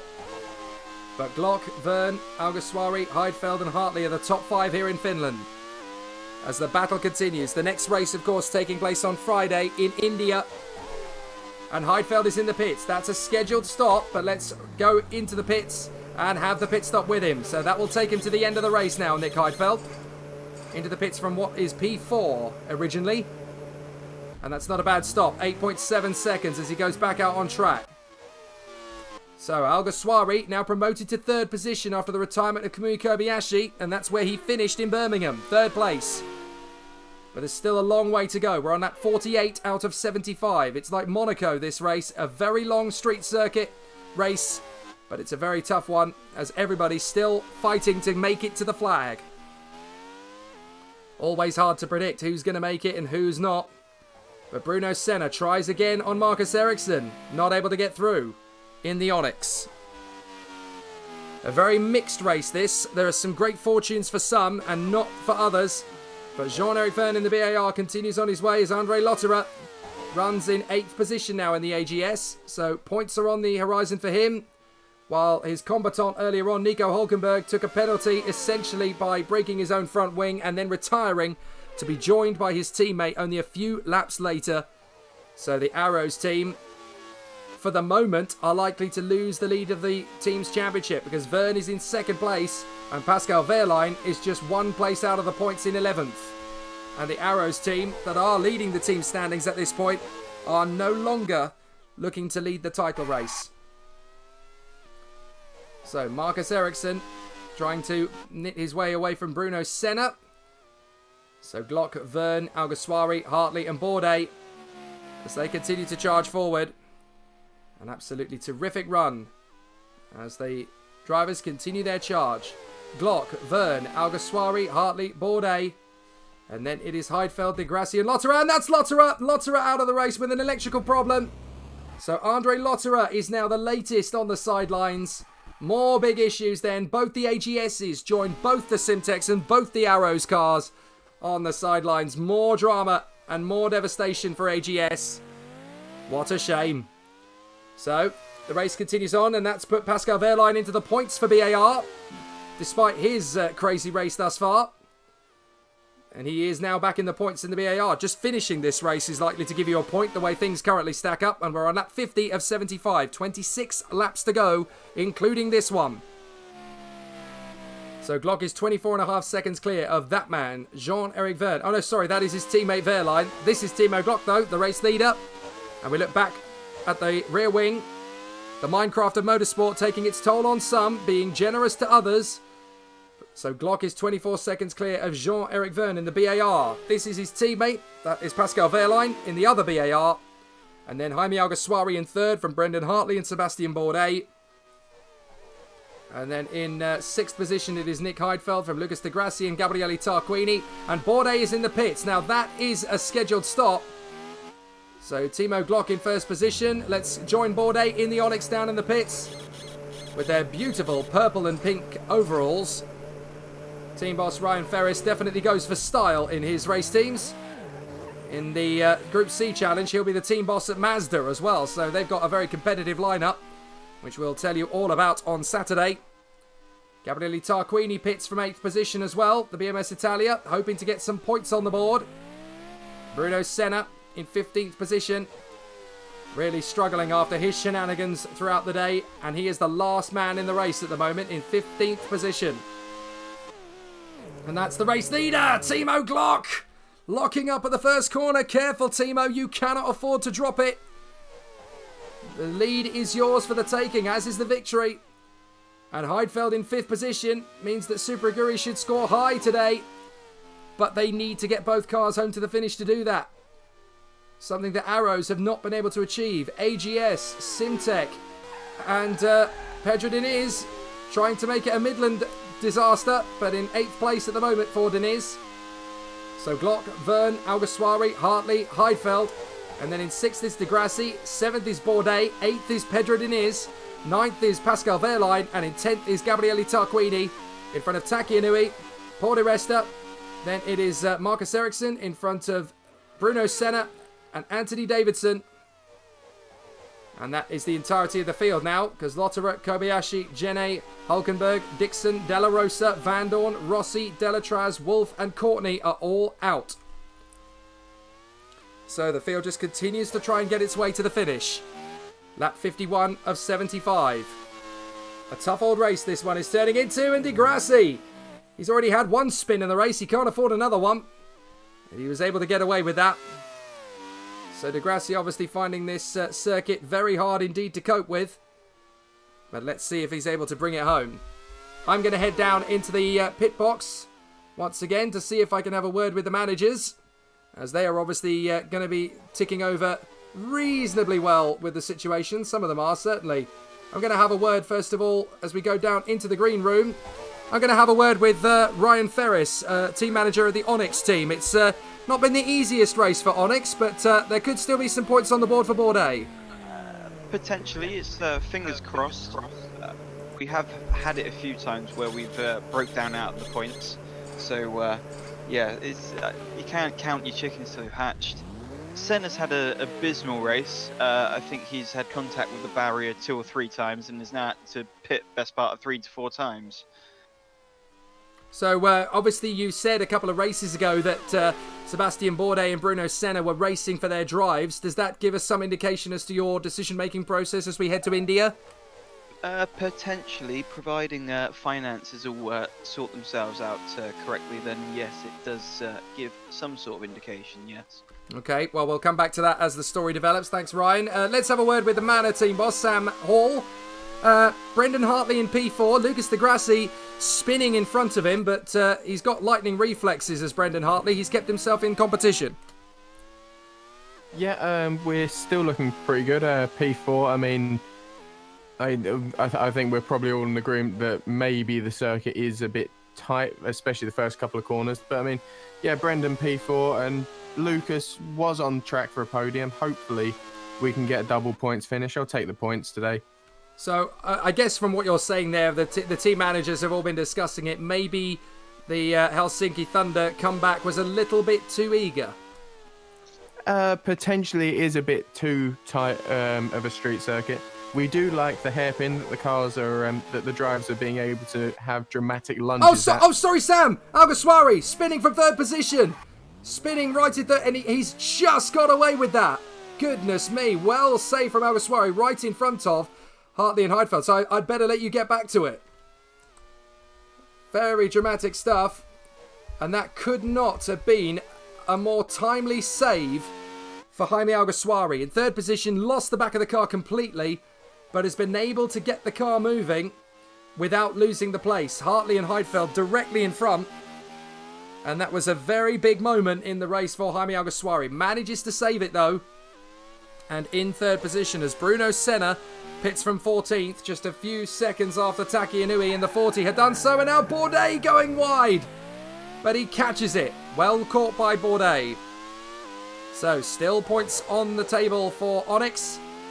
And of course, still a podium on the table for Prost, but that was very close. So that could have been very nasty indeed. But we'll have to see how things go. So Glock, Verne, Alguersuari, Hartley, Heidfeld, De Grassi in 6th position. And then it is Bourdais, Diniz, Wehrlein and Tarquini. So those are the point scorers at present. De Resta is 11th place now, in front of Ericsson, Inui, Davidson and this man, Bruno Senna, in 15th place. The rest of the field have all had various incidents or dropped out or had mechanical problems. So it's not gone perfectly for everybody today. That is for certain. This man, though, Timo Glock, continues to lead the progression at the moment in the Super Aguri. He has led every single lap here in Helsinki. So for team manager Topher Smith, he must be quite happy with things at the moment. But it's not done yet. We're on lap 54 out of 75. It's the first Finnish Grand Prix for a modern era Grand Prix circuit, but perhaps the discussions from the team management today that Helsinki might have been a little bit premature to come back to Grand Prix racing in its current guise. Maybe a future circuit will be where the Finnish Grand Prix comes back to. Certainly next time out at the Madras Motorsport Park, it's a bit more of a traditional road course.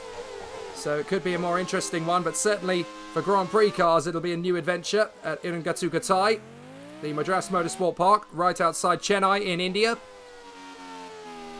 And there is the Minardi of Anthony Davidson, still hoping to bring home a point or two for the team after a very difficult start to proceedings, that is for sure. But Timo Glock is your leader from this man, Jean-Eric Verne, who is still in second place, and if he stays there, is going to take a big, healthy lead in the Drivers' Championship. It is 5 points at the moment, but if he finishes where he is, he'll be 23 points clear of Kamui Kobayashi in second in the Drivers' standings. I thought there might be a slight problem there for Pedro Diniz in the Midland, and he certainly can't afford to have one because he's being caught by Pascal Wehrlein. So Wehrlein in the BAR is trying to close up now on Pedro Diniz, and he might just have the opportunity to go for it if he gets close enough to him. But there are still plenty of laps to go here. We hope you've been enjoying the Minecraft of Motorsport. The Serious Championship is properly starting later in the year. This has been a taster to give you a bit of a flavour of what the championship is all about and what the concept is all about. And of course to do some trial and error, because obviously it's not easy to predict how these things are going to go. There is going to be some internal assessment as to how the cars are going and how the concept is working.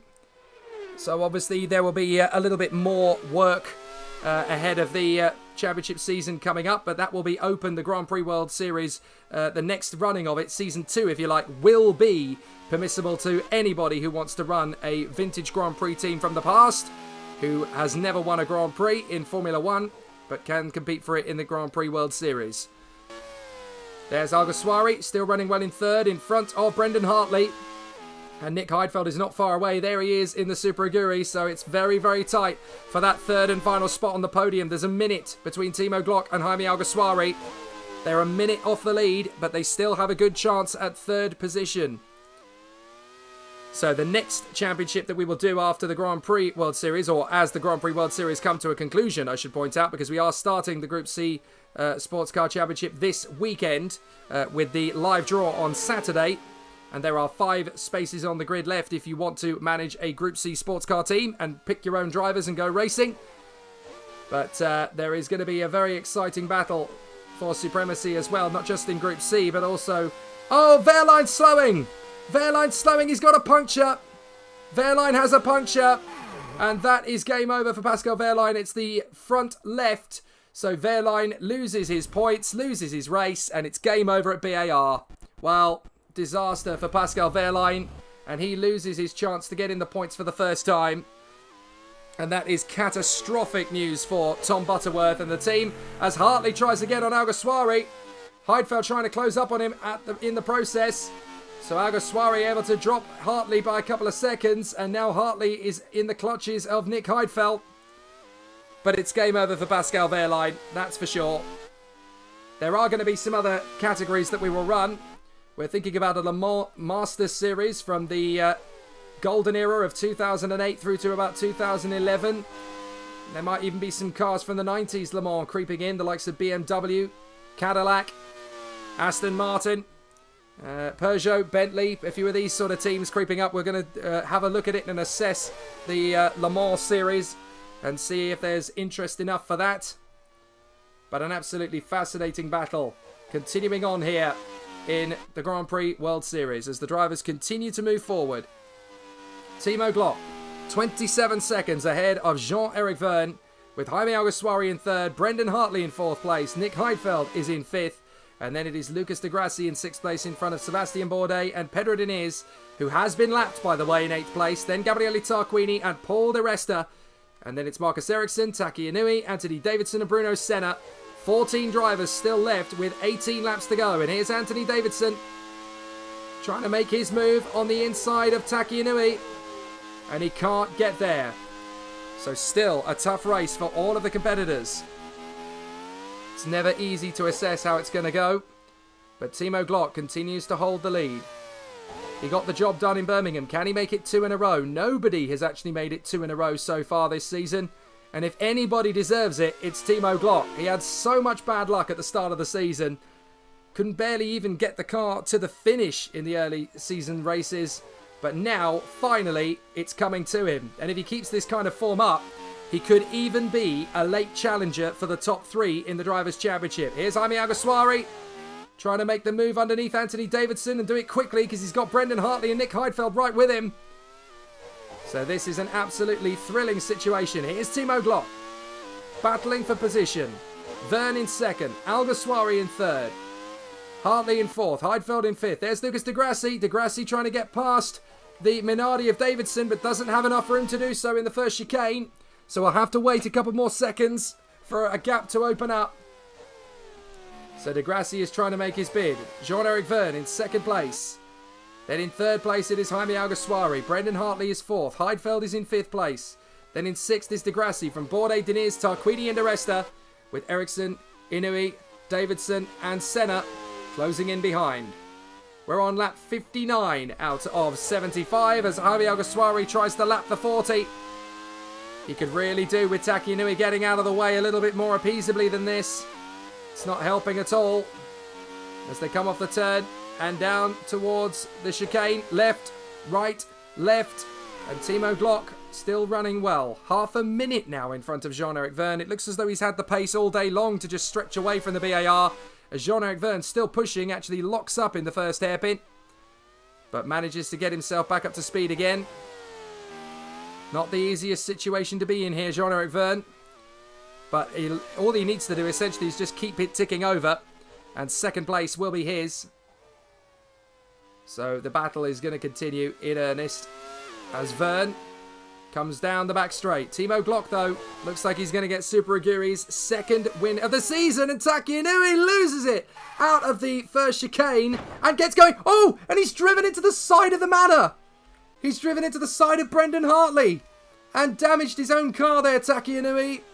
Well, that's really not good move from Taki Inui. He lost the car and then just put his foot down to get going again, but didn't realise until too late that Brendan Hartley was already there. And de Grassi's out. What's happened to de Grassi? De Grassi's had a problem somewhere. We need to go back and find him. Lucas de Grassi, there he was. De Grassi, gearbox failure. Gearbox failure for the Manor. Well, de Grassi, unfortunately, is also out of the race. So points gone for Manor. Not completely gone from the race. But Lucas de Grassi certainly is out of this motor race. And Manor still have a chance to score points in the race, though. But it's certainly game over for this one. And he's pulled off up at the first chicane. So he couldn't quite go the distance then in this one. And that's going to promote Pedro Diniz to 7th place. Tarquini to 8th. De Resta's going to go up to 9th. And Marcus Ericsson in the other Midland is going to go up to 10th place in front of Taki Inui in 11th. Davidson and Senna. But Inui is going to have to make a pit stop to replace the front wing. So Taki Inui will have a front wing replacement. And that's not going to help his cause. That's going to drop him further back off 10th place. Marcus Ericsson. But we did say this is going to be a race of attrition, and there could be quite a few drivers more still dropping out of the race. But certainly De Grassi is now gone from what was P6. Here's Davidson up the inside of the 40 of Taki Inui, who slips back now into 14th place behind Bruno Senna, and I'm afraid that is dead last. It is, of course, going to become 13th, but that is still not really any recompense for team manager Dave Goddard. Now, interestingly, Topher Smith makes the comment of the top 6 in the championship before this race, the only one in the race is Jean-Eric Verne, and he is currently in 2nd place. So Jean-Eric Verne has definitely had the run of the luck this season. He's in 2nd place, in front of Alguersuari, Hartley and Heidfeld. So Timo Glock leads. He was the winner in Birmingham. Jean-Eric Verne leads. Is in 2nd place. He was the winner at Bathurst and, of course, at Estoril. No, my apologies, not Estoril. It was Brno. He took the victory. Alguersuari has yet to win a race, or has the Prost team, but they have definitely led, and they've definitely been the fastest package in the last 2 races.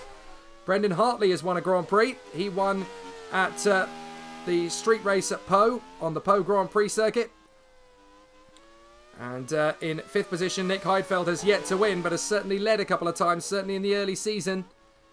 So it's going to be a very interesting end to this race, that is for sure. Jean-Eric Verne, the sole remaining BAR, continues to plug away on lap 61 of 75. 15 to go, and Gabriele Tarquini looking to get a big point score in this time if he can hold it together.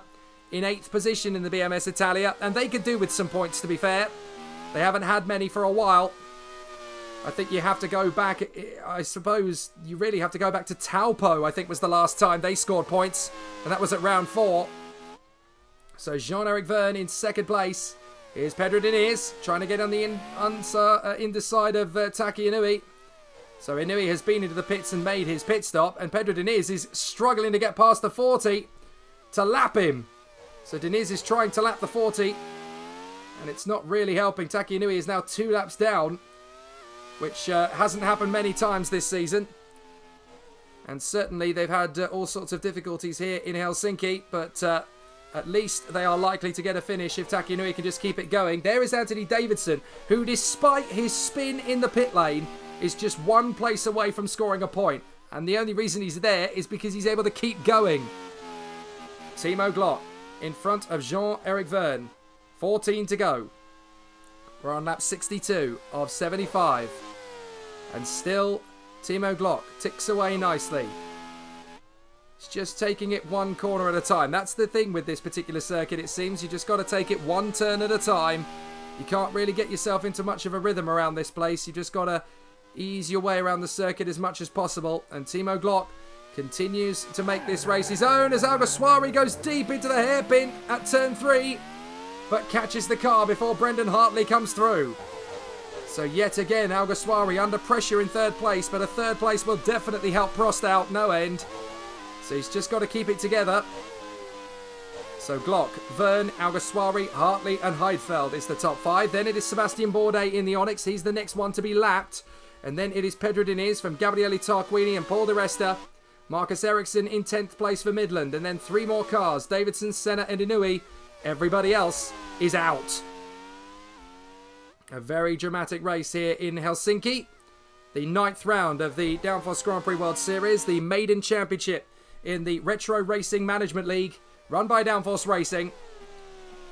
And it's an opportunity for people to compete in sim racing as a manager rather than as a driver, especially designed for those people who don't quite have the gaming PCs, the Xbox or PlayStation consoles with wheels and pedals to compete at professional level.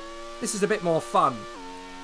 So Glock, Verne, Alguersuari, Hartley, Heidfeld is the top 5 in this series, which is designed for ex-Grand Prix teams that never won a Grand Prix. And the only drivers that are allowed in are F1 drivers or test drivers that never won a race. And the only engines allowed in are engines not currently active in Formula 1. So they can have anything they like other than Ferrari, Mercedes, Renault or Honda.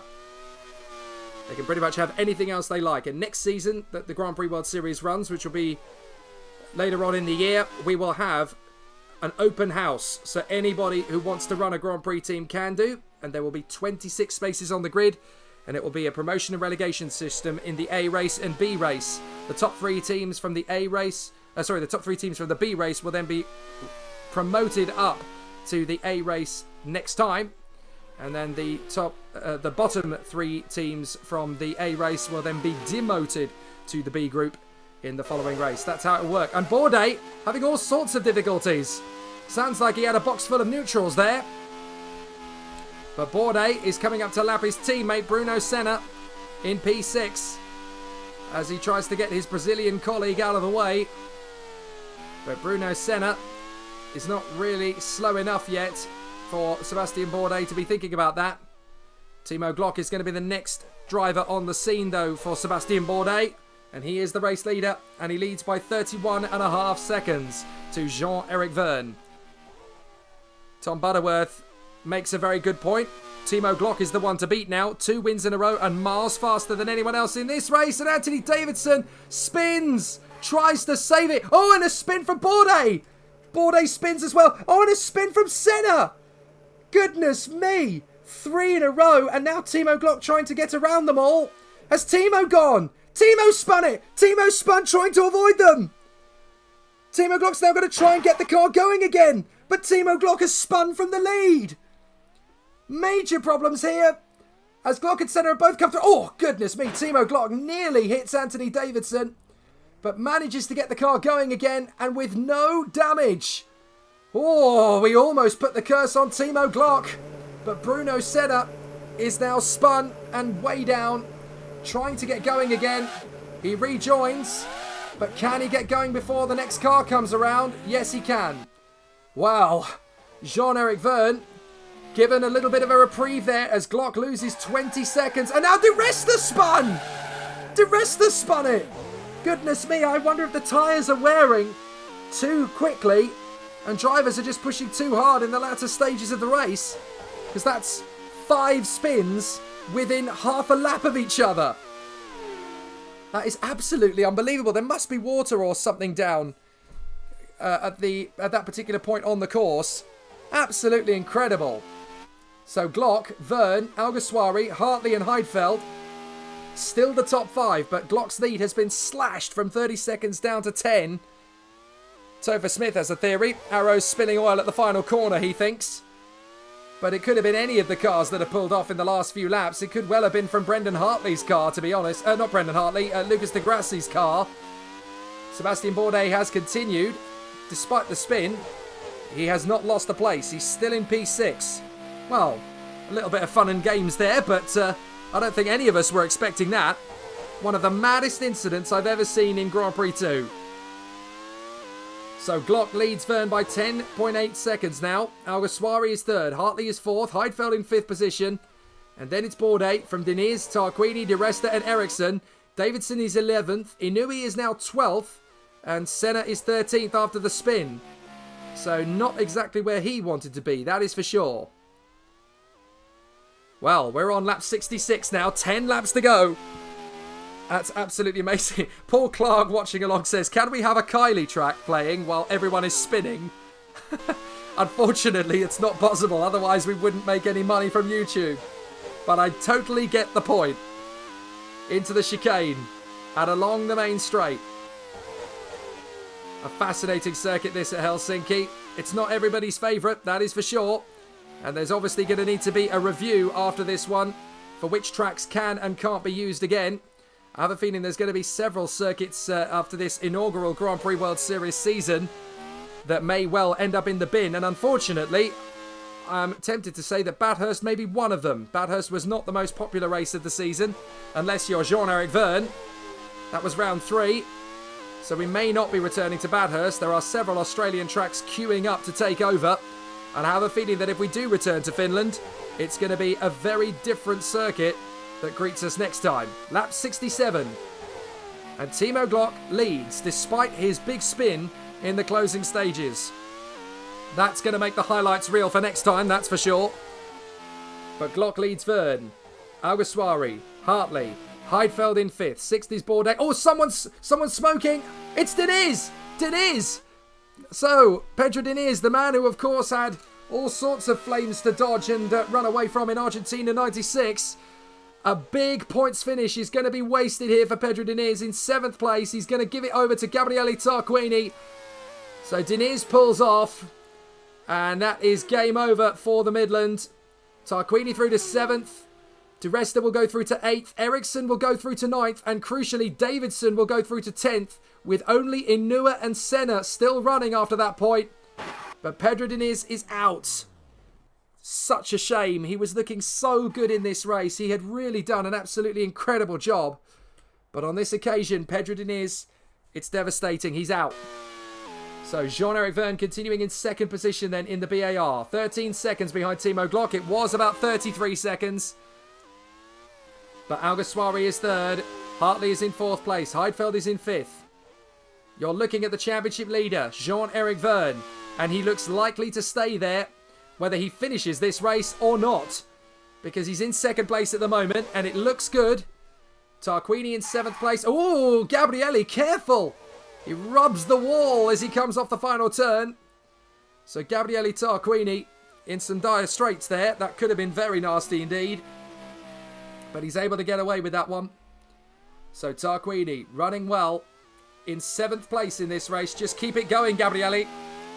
He may be in his early 60s, but he's proven in the last couple of seasons that he's still got it. FIA World Touring Car Cup winner back in 2018, of course. But Glock leads the way from Verne, Alguersuari, Hartley and Heidfeld. A bit of drama late race for Glock, but he's lucky he was able to keep going. And Davidson very nearly cost him the victory, but he just managed to avoid him. So Alguersuari in 3rd place in the Prost, looking good as Timo Glock continues to lead. Let's have a look and see how things are going. Well, he's currently stuck behind the Minardi. This is on board the helmet cam. That's 68 of 75, as you can see, and there are just 12 racers left on track. Davidson is now in 10th in the Minardi, and Glock is trying to get around him. Has done so now, as you can see in the rear mirrors. But Alguersuari in 3rd position as we ride on the nose cone. Is running well in P3. Just under a minute behind Timo Glock, who definitely seems to have the most incredible package here at Finland. He's made this race his own, Timo Glock, ever since qualifying. And this is going to be a pole position fastest lap race win scenario for Timo Glock. He just keeps it going, and it looks so smooth and so easy, but I'll bet you it isn't. There's Jean-Eric Verne in 2nd place, with Jaime Alguersuari in 3rd in front of Brendan Hartley and Nick Heidfeld. Just 12 cars remain on lap 69 out of 75.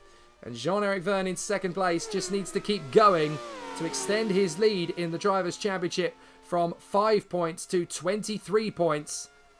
It's going to be an absolute rout for Jean-Eric Verne. Glock will take the win, but Verne will take a strong lead in the Drivers' Championship.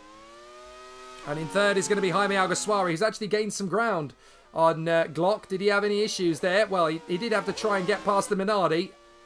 But Verne's having problems. Alguersuari has caught up a little bit. So I did wonder for a moment if Glock was having an issue. But no, you can see on the readout, if there is a problem with the car, these computers do diagnose it very quickly. Verne is closing up on Tarquini. No issues there. Taki Inui running in 11th place in front of Bruno Senna. These two could well end up squabbling for the final point the way things are going. Di Resta is in 8th. And then Marcus Ericsson in 9th place. Nearly a minute in front of Anthony Davidson. No major causes for concern from his point of view. Alguersuari still 3rd. Hartley still 4th. And Heidfeld still 5th in front of Bourdais, who is the next man for Timo Glock to lap. No major concerns in the race so far. Ed Hunter writes, is Marcus Ericsson sponsoring this event? Well, we had that joke. That one's already happened. Bless you for making it though. So still Jean-Eric Verne leading the way at the moment in the battle for 2nd place in this race at least. Timo Glock is your leader. 3rd is Alguersuari, 4th is Hartley, and 5th is Nick Heidfeld. A big points haul coming for Super Aguri. And that big pay packet definitely helped them. And it's been decided that for future events, there's going to be 2 balance of performance events rather than one big one of 4 million. It'll be 2 million twice through the season to make it a little bit more even and a little bit more competitive. But the team managers had a long discussion earlier in the week and said that was the best way forward. And that is the very decent purpose of this Grand Prix World Series, essentially, to try and test things and make sure that for future events, when there's actually a proper championship on the line, we'll be able to get things sorted. So there's going to be a really exciting run for all of the competitors as they continue to charge forward. Through they come again. And along the main start-finish straight comes Jean-Eric Vergne in second position, a dozen seconds behind Timo Glock. I thought there was going to be more shenanigans in the very tight pit lane than there were, but Anthony Davidson did give us a pit lane spin earlier on. So I suppose that was our little moment of drama. But out in front, Timo Glock just keeps ticking down laps. Lap 71. But they've been here before. They've had issues in the closing stages before. It's not done yet. And Glock leads. Vergne second. Alguersuari third and Hartley fourth. There's Vergne lapping Tarquini. So Jean-Eric Vergne laps Gabriele Tarquini, who, as far as I'm aware, is the oldest driver in the race. Slightly older than both Jean-Denis Delatraz and Taki Inui, who are the next oldest after him. But Timo Glock is leading well from Vergne, Alguersuari, Hartley and Heidfeld. And then it is Sebastian Bourdais in front of Tarquini, De Resta, Ericsson and Davidson. And then Senna and Inui are battling for 11th. In fact, Senna has got past Taki Inui now. So up into 11th place goes Bruno Senna, just one place away from the points. But it looks like a double points finish coming for Super Aguri. Timo Glock is just 4 laps away from back-to-back victories. It's never happened in the Downforce Grand Prix World Series, but it looks as though Timo Glock is going to do it. Bourdais nearly rubs the barrier through the left-hander at the end of Sector 1. But in 6th position, Sebastian Bourdais going well. And a decent points haul for Onyx. That's definitely going to help them out. So Glock is your leader. Vergne in second. Alguersuari third. Hartley is in 4th place. Heidfeld in 5th position. Timo Glock just keeping it nice and balanced. He doesn't need to push. He's got 13 seconds on Vergne. And he's already had one big drama incident. There's Paul Di Resta just locking up into the first hairpin. Incredibly, despite starting from the back of the grid and having all sorts of dramas through the race, he is going to bring home 4 points for Lola, the way things are currently going. So the race continues on. And so far, it is okay for this man, Paul Di Resta, to bring it in the points, although he's close to throwing it away there. Nudges the barrier on the way through. So Jean-Eric Vergne in second position at the moment in the BAR, continuing on his way as he continues to lead Tarquini around the circuit at the moment. He is second in the race, 13 seconds back from Timo Glock, who is going to get his second win in a row. He certainly has a good package underneath him now. At Po, he wasn't able to maximise it. At Birmingham, he was. And certainly here, the Super Aguri is the strongest car. And Heidfeld is even able to maximise it in 5th position. From down in 14th on the grid, Heidfeld has worked his way forward. And that's a race of salvation for Heidfeld, because I think his seat at Super Aguri was definitely under question. But a 5th place finish in tricky situations like this one is definitely going to give him a little bit more faith and loyalty from his team boss, Topher Smith. So Vergne in second, just ticking down laps. Second will do. Third for Alguersuari. Another podium for Prost in a season when they definitely needed it. So down to the right-hander, where we saw so much comedy and so much drama in the first couple of laps of the race. But now it's just about survival. Timo Glock is about to come through to finish lap 73. And he will start his penultimate lap. The Super Aguri driver has been absolutely formidable today. Pole position, fastest lap, and just 2 and a bit laps away from the race win. So through they come, and they are... A lot of them are obviously going to be very happy to see the back of this very tight and twisty circuit as we get ready to go to the next race. Look, Timo Glock setting another new fastest lap. A 1 minute 30.29 just to rub it in. He wants another point. He wants that bonus point for fastest lap. And he wants to make sure of it. So he just wants to keep it going. And I don't think Timo Glock's going to be beaten today. Vergne is 14.5 seconds back. And the Super Aguri is going fine. So the Mugen engine looks like it's going to go the distance for both Glock and Heidfeld down the straight. And Glock is going to get just a lap and a half more of this punishment. I think Helsinki may well be off the calendar next year, but at least we've had a crack at it. And it's been a very entertaining race. Timo Glock is going to come through after an absolutely thrilling race in the Super Aguri. And he will charge on into the final turns of the lap. And Jean-Eric Verne still running well in second. He's still hungry for it if there is another issue for Glock. But I doubt we're going to see it. Sam Hall is trying to preemptively get a jinx from Super Aguri. He says, I see smoke from Glock's car. I'm not sure you do. And if you do, I think you're imagining it. He's certainly going well at the moment. And there seems to be no issue for either of the top three cars as Timo Glock goes into the final lap. Lap 75 of 75. It's been a long time coming, this race. It is the longest race on the calendar, Helsinki.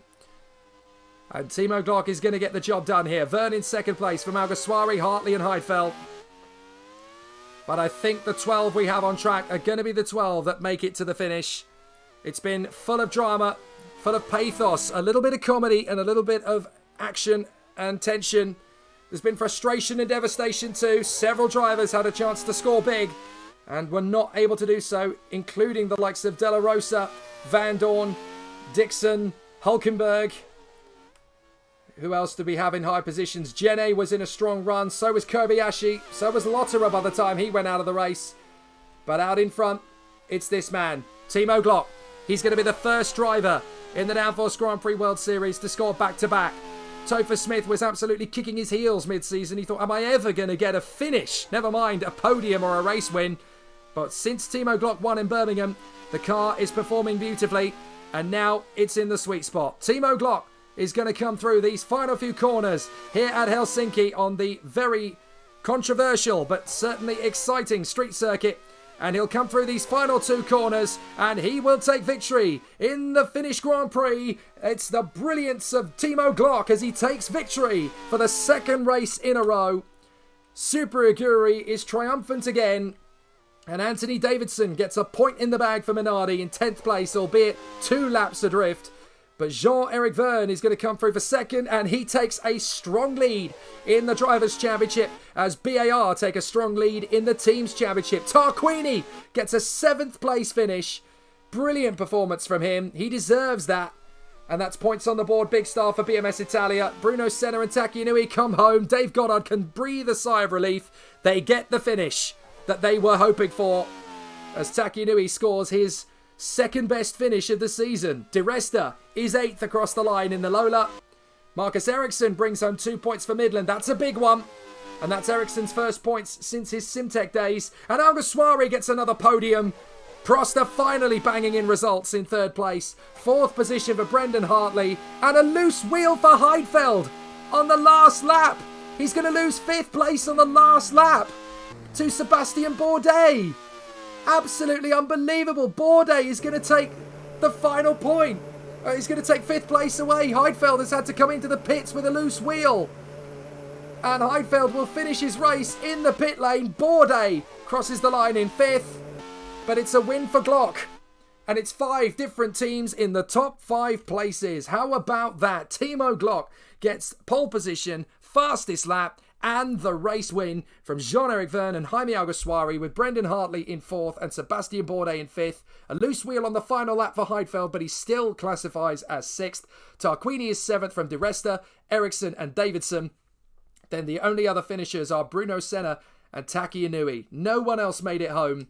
Engine failure for Pedro Diniz, gearbox issues for Lucas de Grassi, Pascal Wehrlein with a puncture, Andre Lotterer, Kamui Kobayashi and Mark Genet. Nico Hulkenberg crashed out in the end. Scott Dixon in 20th from De La Rosa. Van Dorn, engine failure, and so too for the likes of Pedro De La Rosa and Alex Rossi. Delatraz out, Wolf out, and James Courtney out as well. A real race of attrition. It was always going to be very tough. It was always going to be very tight. But Helsinki has definitely delivered drama and plenty of action. I'm going to head down to the pit lane once again, and we'll have a chat with our team managers after a thrilling race. Sam Hall of the Manor team, you must be a little bit ambivalent with Lucas de Grassi having a gearbox failure, but Brendan Hartley bringing it home in the points. Yeah, I mean, Brendan seems to keep getting these finishes at the moment. That's 2 4th place in a row on the back of his victory as well. So he's putting himself up there in the thereabouts in the championship standings. Yeah, it'll be interesting to see what that table looks like when we get it published. And that gives you guys a strong position, 3rd in the team standings, closing in a little bit now on arrows. That will obviously make the second half of the season very entertaining. So thanks, Sam. Let's grab a word with Tom Cairns. Tom, 3rd position for Prost. I know obviously it was devastating to see De La Rosa out for the 3rd race in a row while in the top 3, but to see Alguersuari get another podium, that must add a little bit of sweetness to the bitterness. It does, Jake, and also Alguersuari is on a run of form now. That's 2 podiums in a row for him, which sees him leapfrog De La Rosa in the Drivers' Championship. I'm not saying he's in championship contention because he's not, but points are points, and we seem to be improving. I mean, we were well off the pace in the race, to be quite honest with you, in comparison to Glock. So there's work that still needs to be done in time for the next round in India. But that's what we need to be doing with De La Rosa. We need De La Rosa finishing the races because he's the one that's outperforming Alguersuari in terms of raw pace. But I'm not going to take anything away from Alguersuari's performance because he did put in a sterling effort. But despite that spin he had, they managed to get going again in front of Hartley. He did a really, really good job on a 2-stop strategy, which was not easy to do because I knew that Glock and Verne were going on a 1-stop. But thankfully, it worked out for us to get the podium that we wanted. Fantastic. Really glad to see you guys get the job done. Ryan Ferris of the Onyx team. Sebastian Bourdais had a cruel end to his race at Marrakesh when he ended up losing a high-paying points position on the last lap. He actually gains one this time here in Helsinki with a top 5 finish. You must be very happy with that. Yeah, he lost his podium in Marrakesh due to a loose wheel, and has gained a position here due to a loose wheel. Yeah, it was very bizarre, but yeah, that's a good position and good points for Bourdais. And Senna did, although he had an absolute torrid start to the race, he did do a good job of keeping it going and almost scoring points. Fantastic. Hopefully there's more on the horizon when we go to Chennai in India. Good stuff, Ryan. And finally, to Topher Smith. 2 wins in a row. There was a point in the season when we were trying to figure out what you needed to do to get a lucky break, and now 2 wins in a row. It's been absolutely fantastic the last couple of races. Timo has been absolutely flawless. He absolutely deserves those 2 wins, and it's really helped us in the standings. Timo's got himself up there into the high reaches now, chasing down the likes of Vernon Kobayashi for top spots. It's a good payday for Super Guri as well. However, the only question mark that I do have is Heidfeld coming into the pits. He had a loose wheel. I'm not sure why he pitted, but I want to investigate whether he crossed the line before Bourdais did. We'll need to have a look into that. Okay, we'll obviously look over that again at a further date. That's brilliant stuff from Super Aguri, though, to get another victory on the board. Absolutely fantastic stuff. Well, that is it. And that is race over from Finland. And I'm sure that there's going to be several teams that will be glad to see the back of the Helsinki circuit. We head to Chennai in India for the next one on the Madras Motorsport Park at Irungatu Katai. And we're really excited to see what happens as we head to Asia for the next phase of the Downforce Grand Prix World Series. Don't forget the Group C starts on Saturday with the live draw for team managers to assess the second half of the grid as to which team they'll be managing. Driver choices are coming in thick and fast as well. And do not forget that we are obviously going to have some pretty exciting races from there. If you still want to manage a team, you can. There are 5 places left in the Group C challenge. Just send us an email, downforceuk@hotmail.co.uk, and you will hopefully still get one of those 5 final places on the grid. Till Friday when we go racing around the Madras Motorsport Park at Chennai in India. I'm Jake Sanson. See you soon.